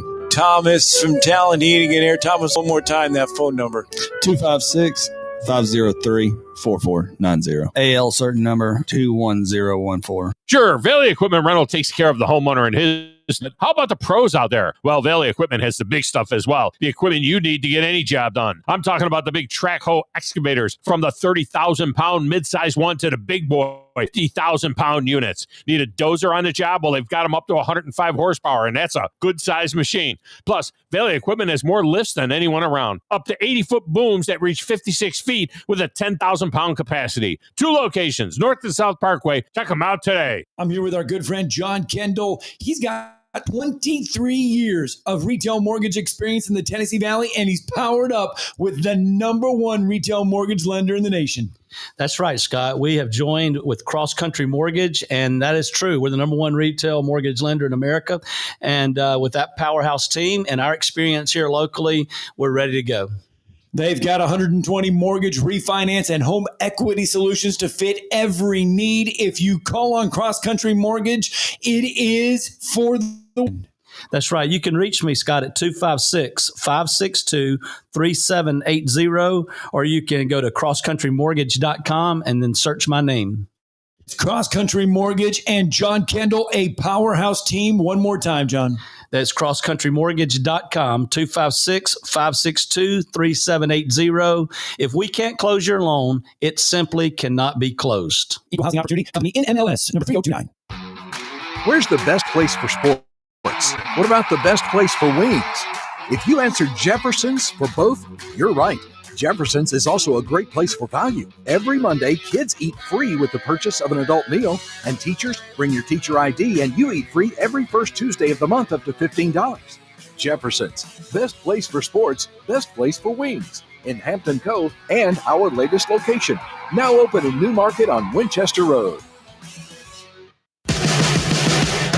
Talking ball Scott Tyson and Drew DeArmond. Weekday mornings beginning at 7 a.m. Only on 97.7 ESPN and the 97.7 ESPN The Zone app.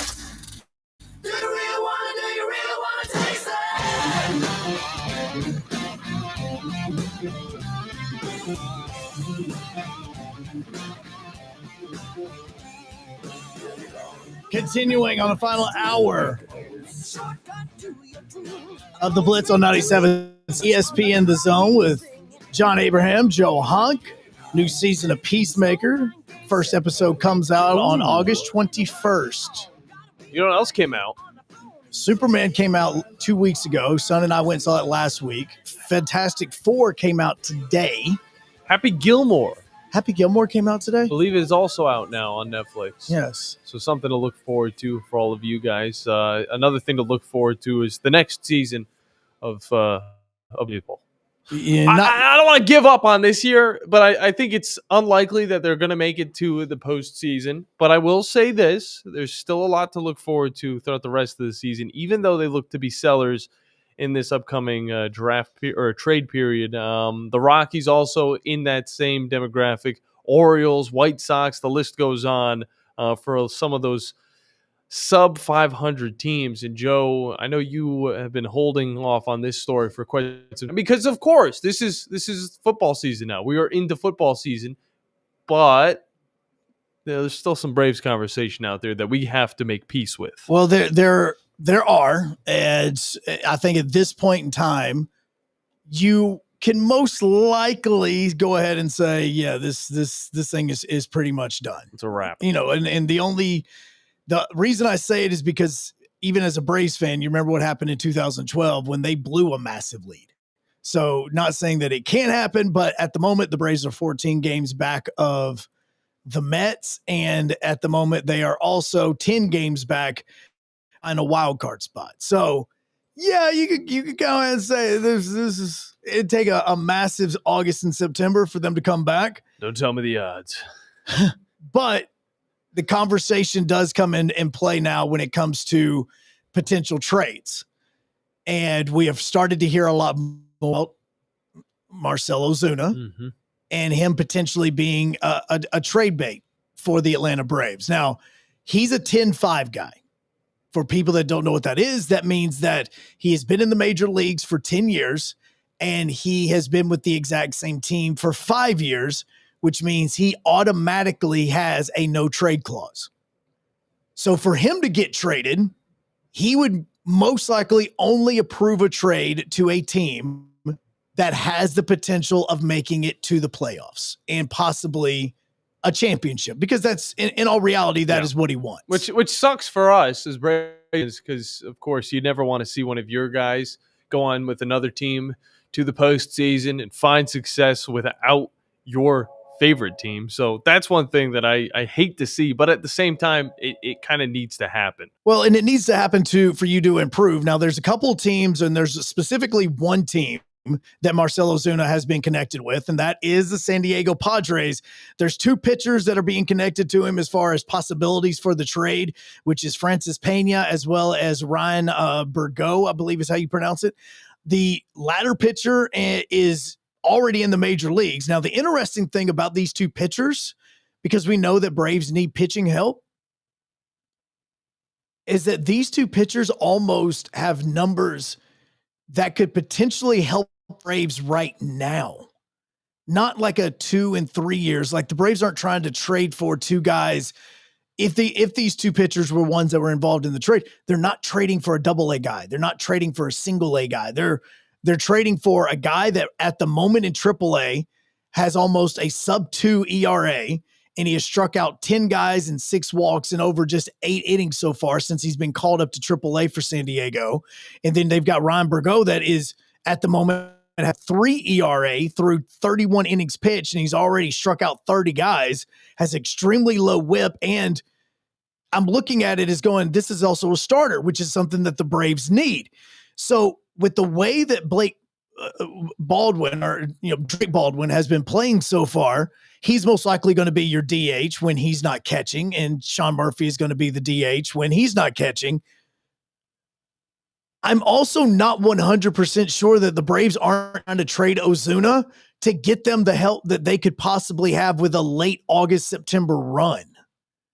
Like, that's the question, is specifically with these players, because Pena, who is a bullpen guy, has been very good late in games, has a low ERA, strikes out a lot of guys, and could be a guy that could get you a hold. And then you have the other pitcher who's been a really good starter since he's come up with San Diego. So I'm going, is this a trade for the future, or are they still trading for now? Like, Ozuna's a big piece, but are you trading for now? That's where the question lies in it. Now, there's some other places that if Ozuna was potentially to get traded for that are playoff teams that have really high prospects that could help the Braves in the next year or two.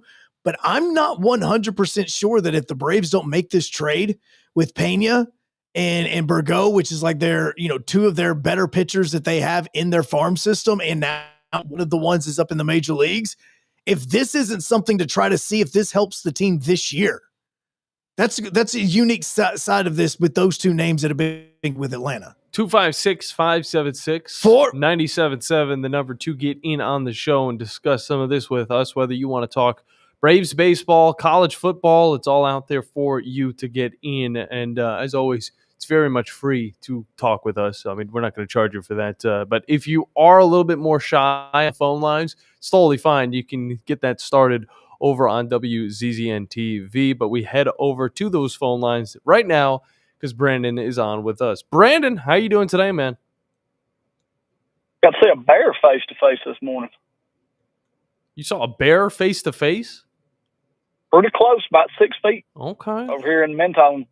Okay. What are your steps whenever you face off against the bear? What are you doing first? People have steps. Just stood and slowly backed up. There you go. That a boy right there. Just looked at me. I looked at it. No reason to do anything crazy. Just slow, steady movement. Morning. Just keep going. Pretty smart. I mean, look, if anybody thinks that they can take a bear or think that they are able to thwart off a bear by just like screaming louder than the bear's roar, they've never been in front of a bear before then. No, I got an iPad and a 380, and I'm good. Just slow, easy movements. Don't upset nobody. Just back away and just do your thing. Beautiful morning in Mentone, though. I can almost see over Sand Mountain to see Huntsville. And I was going to crack on Jesse Chavez a little bit, but he had a 17-year career, so he made some money. And I mean, heck, I think I like the way that they say he had 3 stints with Atlanta. I thought he had 3 stints with Atlanta this year. Like I agreed. I seriously, when he said, I was like, wait, he's only been with the team 3 times? I feel like it was 3 just in 2025.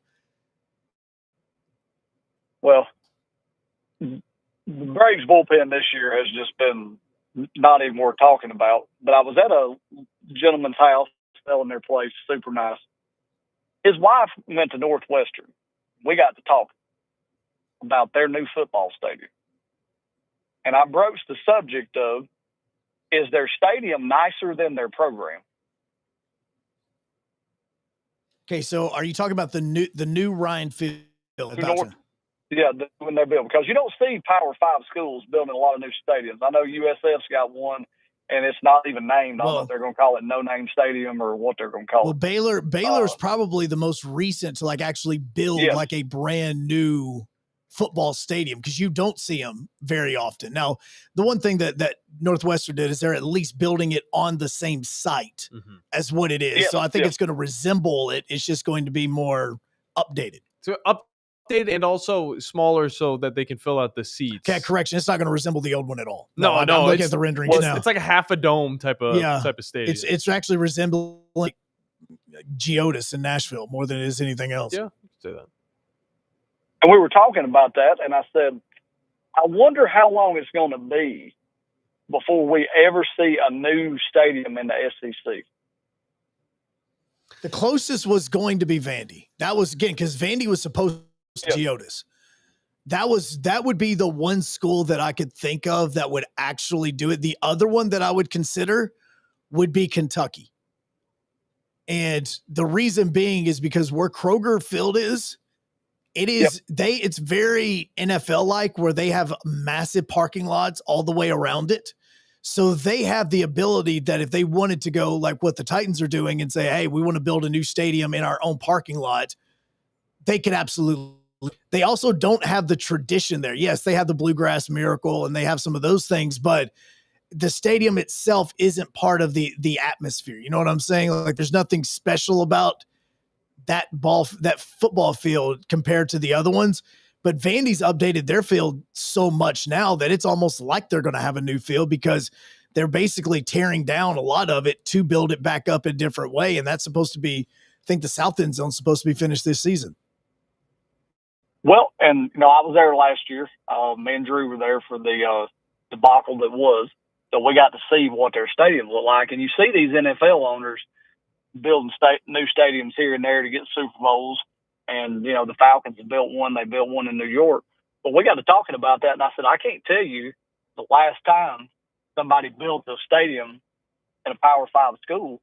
And I wonder, stadiums going forward, most of these may get rented, but I don't really see anybody, maybe Kentucky, that was a good pull by you, building a new stadium anytime soon. Well, and the only reason that these NFL teams are doing it is because of the financial benefit for the city to bring in a Super Bowl, to bring in a WrestleMania, to bring in NCAA tournaments, to bring in the college football national championship game. Like there are benefits for that to happen.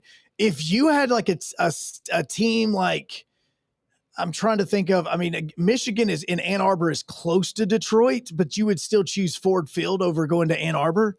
Like if you were thinking about something along those lines, like let's just say, for instance, like Rutgers, not Rutgers, but Temple. Temple plays in Lincoln Financial Stadium with the Eagles were. If Temple had the ability to say, well, heck, if we can build a stadium and we could have the rights to possibly bring the national championship to Philadelphia, then yes, we would build it. That's the only reason these teams are even okaying this is the financial benefit that comes in from the other sporting events or the other events that can happen, the concerts and everything else that come into play. Again, Morgan Wallen's doing 3-night shows in Nashville. Like he's doing these, Beyonce just did like 6 shows or whatever in Mercedes-Benz. Like those are the benefits for them coming in because that is the attraction is this new stadium that you can host all these concerts and everything like that. College football really doesn't have that venue. Like it's, even now in LA, would you go to where USC plays or would you go out to SoFi now? Like there's always going to be a bigger, more beautiful option in the major cities.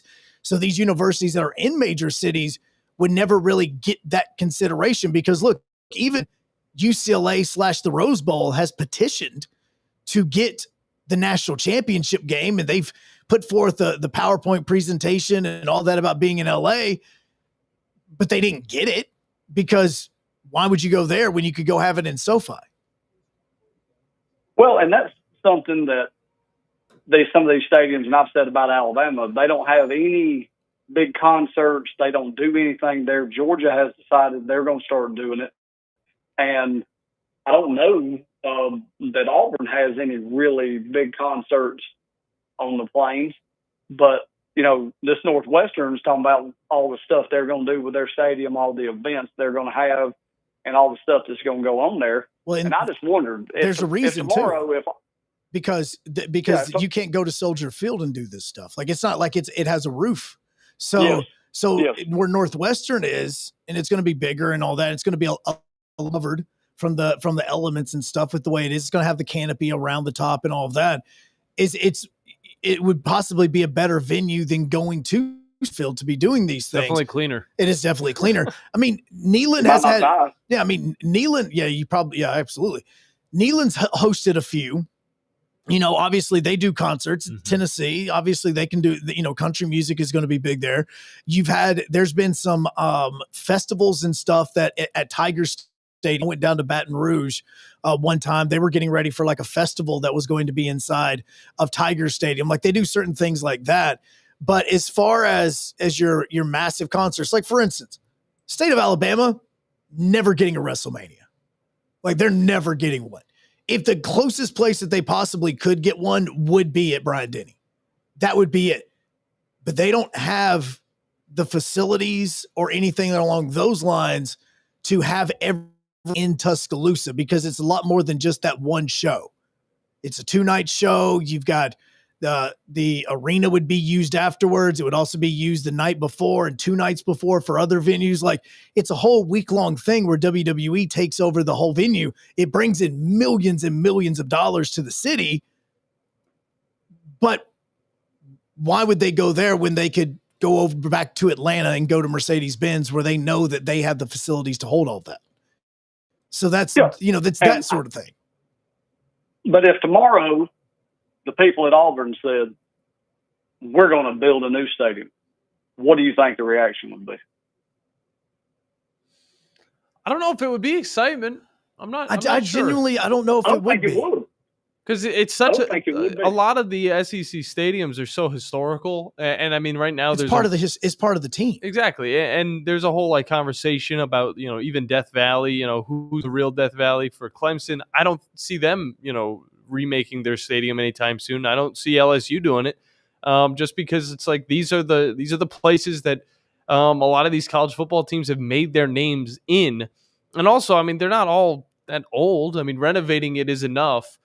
For a lot of these campuses. So, I mean, it's just all the money that's going into college football, you'd expect some more stadiums to be built up, but it's just not the case for a lot of the bigger It's part schools. of the mystique of that football program. It's for a lot of these teams. That's why I said Kentucky. Feel the legends. Seriously, you don't really feel that in Kentucky. There's a few good teams that have played there. Obviously the biggest connection is, what happened with Stoops, and then obviously go back to Bear Bryant when he was coaching there. But Tim Couch, it doesn't have you've had 1 or 2 seasons every once in a while. But with it's not just, there's a reason it's named Jordan Hare, because those people were connected to that field in that place. There's a reason why it's named, Bryant-Denny Stadium and Nick Saban Field, because they've all coached there. And I think that is part of it. It's, again, going back to wrestling, it's like a wrestler getting a new entrance song. Like, it's part of the persona of that football program. Like, nobody's asking Randy Orton to get a new song because his is so legendary that there's no way that you could think of him having anything different, because that's part of the character. It's the same way with football. The stadium is part of what you are going to. It's not just that you're going to Knoxville to play Tennessee. You're going to Neyland Stadium at night on the river. Like, it's that sort of thing that kind of builds into that atmosphere of it, that there's not enough benefits financially for a city in a county to pay for something like that as compared to building a new arena where they could bring things in that way. Agree with you on that. And they were talking about a conversation that happened with SEC Media Days last week, talking about visitors area at the stadium. Visitor locker rooms. Talking about how Northwestern talking about how nice their visitors lockers room is going to be. Have you ever seen Tennessee? Because you'd rather just get dressed in the parking lot. I feel like it's a rite of passage in the SEC to make your visitor area as worse as it could possibly be. Yep. Looks like you'd get tetanus when you walk in there. But no, it's just bland. It's just plain. It's uninspiring. I mean, it's a part of the game. You gotta throw those away teams off a little bit, and it's just all a part of strategy. It's crazy to think about that. That's what goes through the building process. Is how they make these that are locker rooms. Before Madison Academy got a new football field and new stadium and all of that, and again, we're going back to 90s. Okay. I remember going over there and playing, and I truly think that they just put us in the janitor shed. I really, truly believe that was the case. We were barely able to get everybody into that locker room. And again, I played in New Hope where there was only 30 of us on the team. That place was tiny trying to get out. I think it was JB Pennington I went and played at one time, where I think they put us in a basement. I really think that they put us in a basement to try to dress out. No, their basement's bigger than that. Oh no, I mean it was wild to see what it was and where you were getting dressed in some of this, but that's on purpose as well. You're not supposed to feel at home. Well, I'll say our visitors' locker room at our high school is one of the most atrocious things I've ever seen. And I've actually said I wouldn't let my dog get dressed inside it. And there's a little work being done to kind of bring it up a little bit. But I kind of wondered 40 years from now, will we still have all of the same SEC stadiums that we have now? I think there's going to be a resurgence at one point in the next 40 years. I think, 20 years down the road, we're going to see one school change their facilities, and it's going to look better, bring in a little bit of a bigger crowd, and it's going to really show that, some of these schools kind of need to move on from some of that heritage. Oh. I mean, and I hate to say it, but I mean, it's the same with the NFL. The NFL has gotten to a point where one team changes, another team notices, they change, then everybody's going for these domes. Well, and I think that, and I don't, the biggest aspect of it isn't so much about the play on the field themselves. Like, we're not talking about Oakland Coliseum where nobody goes to it and the product is bad and the stadium is, literally the players have dressed in sewage before. It's a historical stadium, but it needed to be it needed to be absolutely demolished. And, it's the same thing like with Nissan Stadium in Nashville. Yeah, you're going to have a lot of history when that stadium gets destroyed. Mainly, obviously, the Music City Miracle and those types of things. But at the same time, it doesn't have the history that you can go, you know what, that we needed to renovate this instead of actually building a brand new one. I mean, think about trying to build a new Tiger Stadium. I mean, the story of Tiger Stadium itself, like that's part of the cool thing about going to Baton Rouge is walking into Tiger Stadium and looking up and literally seeing all the dorm rooms. Yeah. Like that's part of it. That's extremely awesome.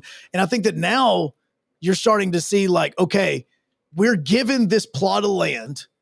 How much can we change on it to make it better? That's why you're seeing the suites being added. That's why you saw the shrubs get taken away in Auburn so that they can put the little party areas down there so that they can have those types of things. Like they're starting to do as much as they can. I mean, heck, the press box got totally moved and put on a double wide. Heck, I don't even know if it's double wide, a trailer up above the stadium. Like that got moved so that they could put all the suites right there where the press box used to be. So I think they're going to continue to try to put as much lips on these stadiums as they possibly can, unless you talk about a Kentucky. Like if there was somehow Mark Stoops or whatever coach went into Kentucky and started to really, really win,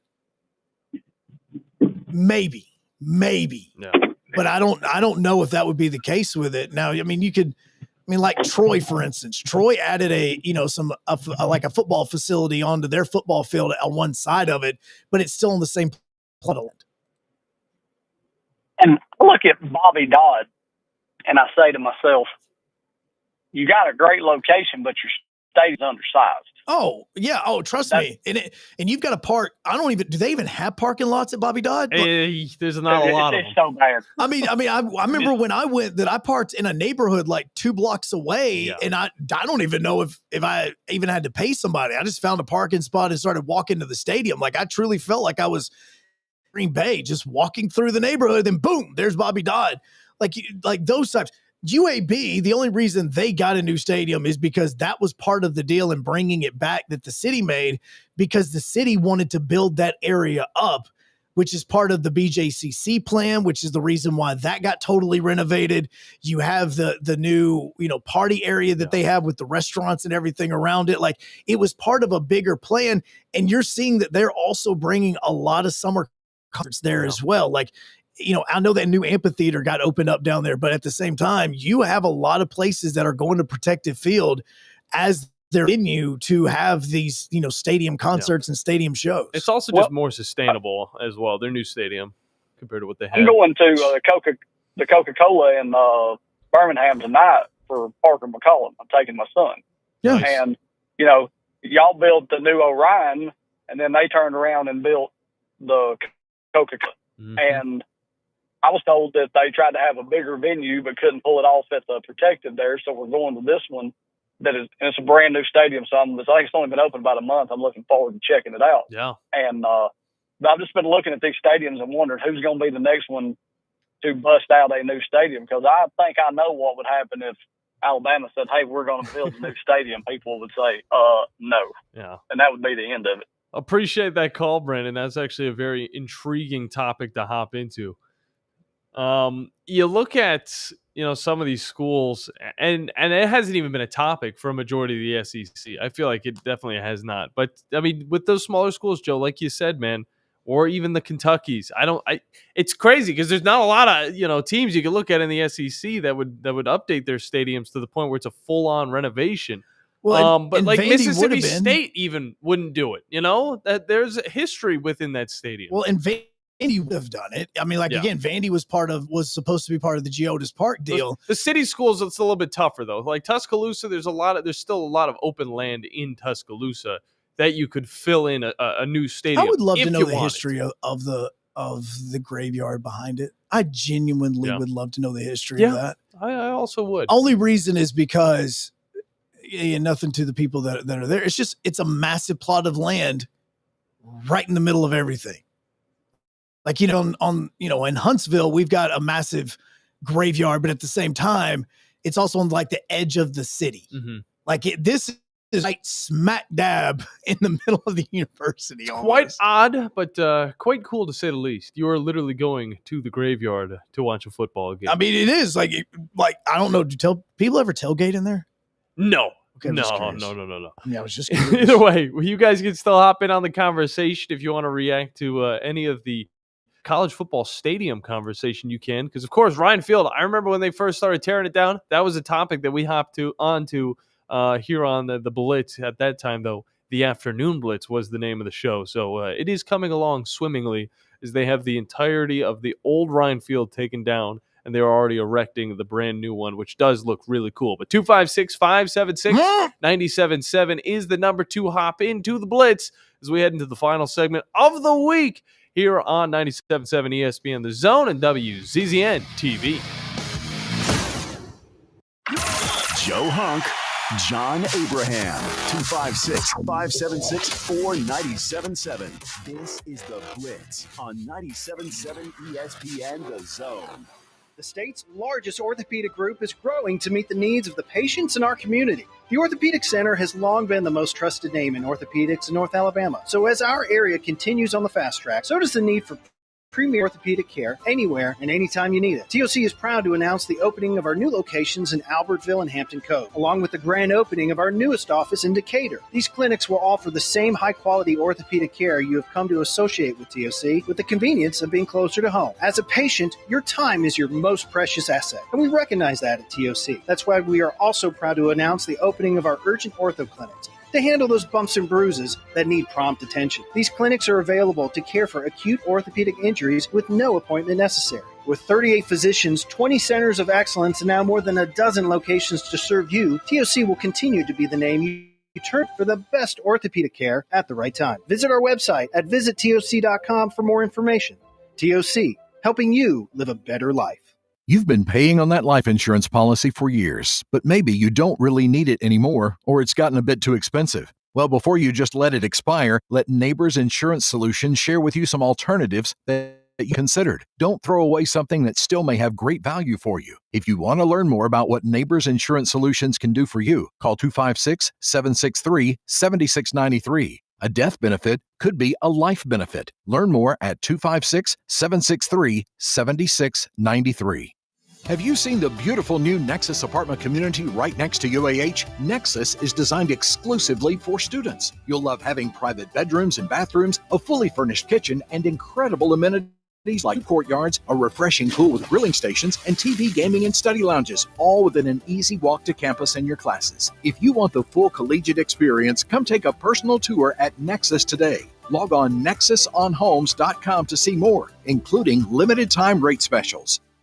There's power in caring when it is put into action. Each year, our bankers serve on nonprofit boards, support our local educators, and volunteer with our hometown food bank. I'm Bobby Humphrey, Vice President of Business Development for Bryan Bank, and community service is just not a line item in Now, misstatement is who we are. Because after all, Alabama is our home too. That kind of commitment to community might not be what you would expect from a bank, but it's exactly what you can expect from us. Give us a call or stop by one of our 2 offices in the Huntsville area and experience unbeatable service and legendary results. Brand Bank Equal Housing Lender, NMLS ID 2428943, member FDIC. You've got to experience Toyotathon at Bill Penny Toyota. They've got the selection with over 700 new Toyotas to choose from. And they've got the extras with Bill Penny perks and a 10-year unlimited warranty. So get on over to Bill Penny Toyota today and experience Toyotathon. Bill Penny Toyota in Huntsville and online at pennytoyota.com. Bill Penny's Toyota 10-year unlimited warranty is valid through the 10th year of ownership. Valid on new vehicles only. See dealer for details. This will turn journalism on its ear. Watch our stream on WZZN TV on Twitch and YouTube. But you are the greatest hero in American history. We are 97.7 ESPN, The Zone.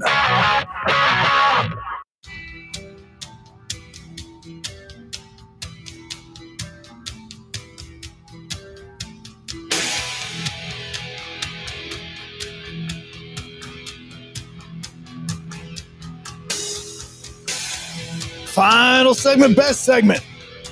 97.7 ESPN, The Zone, and the Blitz. Joe Hunk, Sean Abraham on this Friday. It is Friday. Yes. Okay. That means the weekend is tomorrow. That means the weekend is tomorrow, and we also have like 4, is it now 3 Fridays? Let's see. Something close to that, yeah. 1, 2. Yeah, I think it's like 3 Fridays. We only have 3 more Fridays until high school football. Yeah, and I'm looking forward to the high school football, of course, but I'm also looking forward to my vacation that's right before high school football gets underway. And I didn't know you were allowed to take vacation. That's the thing for you? I don't know yet. It's actually still pending. There's reasons behind that. It's kind of wild. But either way, this final segment is presented by the wonderful people over at Bobcat of Huntsville. Guys, get ready. Because on August 13th, they're going to have a full line of steel products. That means chainsaws. That means sawzalls. I think that's what they're called. They're the saws that go concrete and all of that stuff. August 13th, home and commercial use. It's coming to Bobcat of Huntsville right off of Highway 20. So just even more possibilities. And it's all powered by Bobcat. Now, Joe, we're about to get out of here, okay? I know you've got a lot of fun things to look forward to today. Oops, sorry, Steve, if you're listening. I accidentally touched the wrong mouse. But there is a conversation that's being thrown out as ACC Media Days comes to close. The true Death Valley. When you think Death Valley, do you think Clemson or do you think LSU in 2025? Oh, I think LSU. Okay. So why is that? It is scarier. You think, yeah, it's scarier? I mean, I don't know if that's the case. I genuinely, but for me, like I've been to both venues. Yeah. And both venues are awesome for totally different reasons. When I go to LSU, there's a little bit more of that, oh crap, we may be screwed. Yeah. Than it was with Clemson. And Clemson's a great team, but that goes back to what we were talking with the stadiums and the mystique. Yeah. It is all the fans, all the tailgating, the energy, the smoke from the concessions. All that stuff adds calling in. Baton Rouge 300 times and Louisiana Saturday night 500 times, and I think it's the neck and all that. Like it is every bit of it, man. Like it is a different world when you hop in there. I would say LSU. It's the problem with some of these other schools that play in NFL venues. The feeling's just not the same. But either way, Tom Abraham coming up at noon. We'll see you guys on Monday. Peace. When you call most roofing companies, all you'll hear is, you need a new roof. Not when you call Fleming. At Fleming Roofing and Restoration, we're focused on your needs, whether it's an easy repair or a full roof replacement. Folks around here have trusted Fleming since 1965 for all their residential and commercial roofing needs. And as the area's storm damage experts, Fleming knows all the ins and outs of the insurance claims process. Log on FlemingHSV.com to schedule your free estimate today. Fleming Roofing and Restoration. We show up. SportsMed is the official team physicians of the Rocket City Trash Pandas. And if the pros trust SportsMed, you can too. SportsMed provides every service you might need for complete orthopedic care, specializing in orthopedic surgery, sports medicine, joint replacement, spine surgery, neurosurgery, and podiatry. And they offer their own brace shop, in-house full-body MRI, physical therapy, walk-in clinic, and so much more. 4 locations and on the web at sportsmedalabama.com. Hi, my name is Dan Aldridge. I'm here to let you know about the Aldridge Law Firm and the soon-to-be-announced Legal Town Center. I've been practicing law in Alabama since 1984, and I also practice in Tennessee. And I'm from North Alabama, and I'm here to represent you and take care of your legal needs. For many of us, hiring an attorney is not high on the priority list and maybe a little scary. But it's something that we all need at some point. So by all means, do your homework. And if you need representation for car accident, wrongful death, medical malpractice, nursing home abuse, or estate planning, or any other matter, just give us a call at 256-534-3188. And you can email me at Dan, that is Dan at danaldridgelaw.com. Dan at danaldridgelaw.com. God bless America. No representation is made that the quality of legal services to be performed is greater than the quality of legal services performed by other lawyers. This is Steve Moulton from 97.7 ESPN The Zone, and this is What's Happening. Be sure and download our app. Just search 977 ESPN in your Google Marketplace or your Apple Store, depending on your device, so you can take us wherever you might go. And you can also check out our latest deals. Head over to our website, 977ESPN.com. The top left banner reads, Savings never tasted so good. Click on that, then enter in the big Zone Deals store for half-off zone deals of Lawler's Barbecue, Sea Salt, Carrabba's Italian Grill, Bubby's Diner, Corlejos Mexican Grill, Bad Daddy's Burger Bar, Divergence, Full Moon Barbecue, Bigfoot Little Donuts, Hickory Store Barbecue, Good Company Cafe, Apple Lane Farms, the Decatur location, and rounds of golf at Cherokee Ridge Golf Course and Gunter's Landing. And that's what's happening. This is SportsCenter. I'm Christine Lisi. Jets quarterback Justin Fields back at practice today, but not participating in team or individual drills. He was carted off the field yesterday with a dislocated toe. Fields seemed to have avoided a serious injury. The Jets said yesterday he would not miss significant time and is considered day-to-day. A source told ESPN Fields expected to be ready for Week 1 against the Steelers. Veteran Tyrod Taylor runs the Jets offense while Fields is out. One day after his trade from Arizona in the first move ahead of Thursday's MLB trade deadline, first baseman Josh Naylor could make his Seattle debut tonight against the Angels. Mariners are 5 back of Houston in the AL West and are up a half game on Boston for the second AL wildcard spot. Kansas basketball coach Bill Self expected to be released from the hospital soon. He was hospitalized yesterday, had 2 stents inserted after experiencing some concerning symptoms. Talking ball with Scott Tyson and Drew DeArmond. Weekday mornings beginning at 7 a.m. only on 97.7 ESPN and the 97.7 ESPN The Zone app.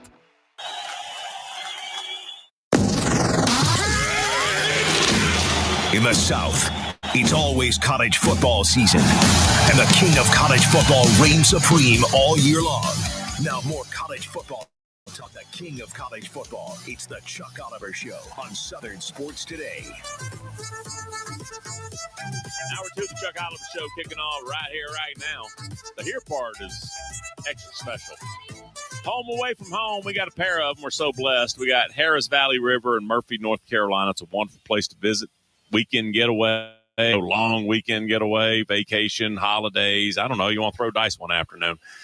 Get in your car and drive. Also, Harris Cherokee. That's the OG in North Carolina. And big, nice, fancy joint. At both places, you have the Caesar Sportsbook, which means live, on-site, collegiate, and pro sports wagering. I'm looking right now. I see 1, 2, 3, 8 window slots there. And then, my goodness, bunch of kiosks around. So you got the ability. You don't have to get on a plane, fly to Las Vegas. You can do it right here in North Carolina. Now, in Las Vegas, kind of funny. Got to be 21 to rent a room. Ohio State's player contingency showing up at the hotel, and the lady behind the desk is like, is anybody here 21?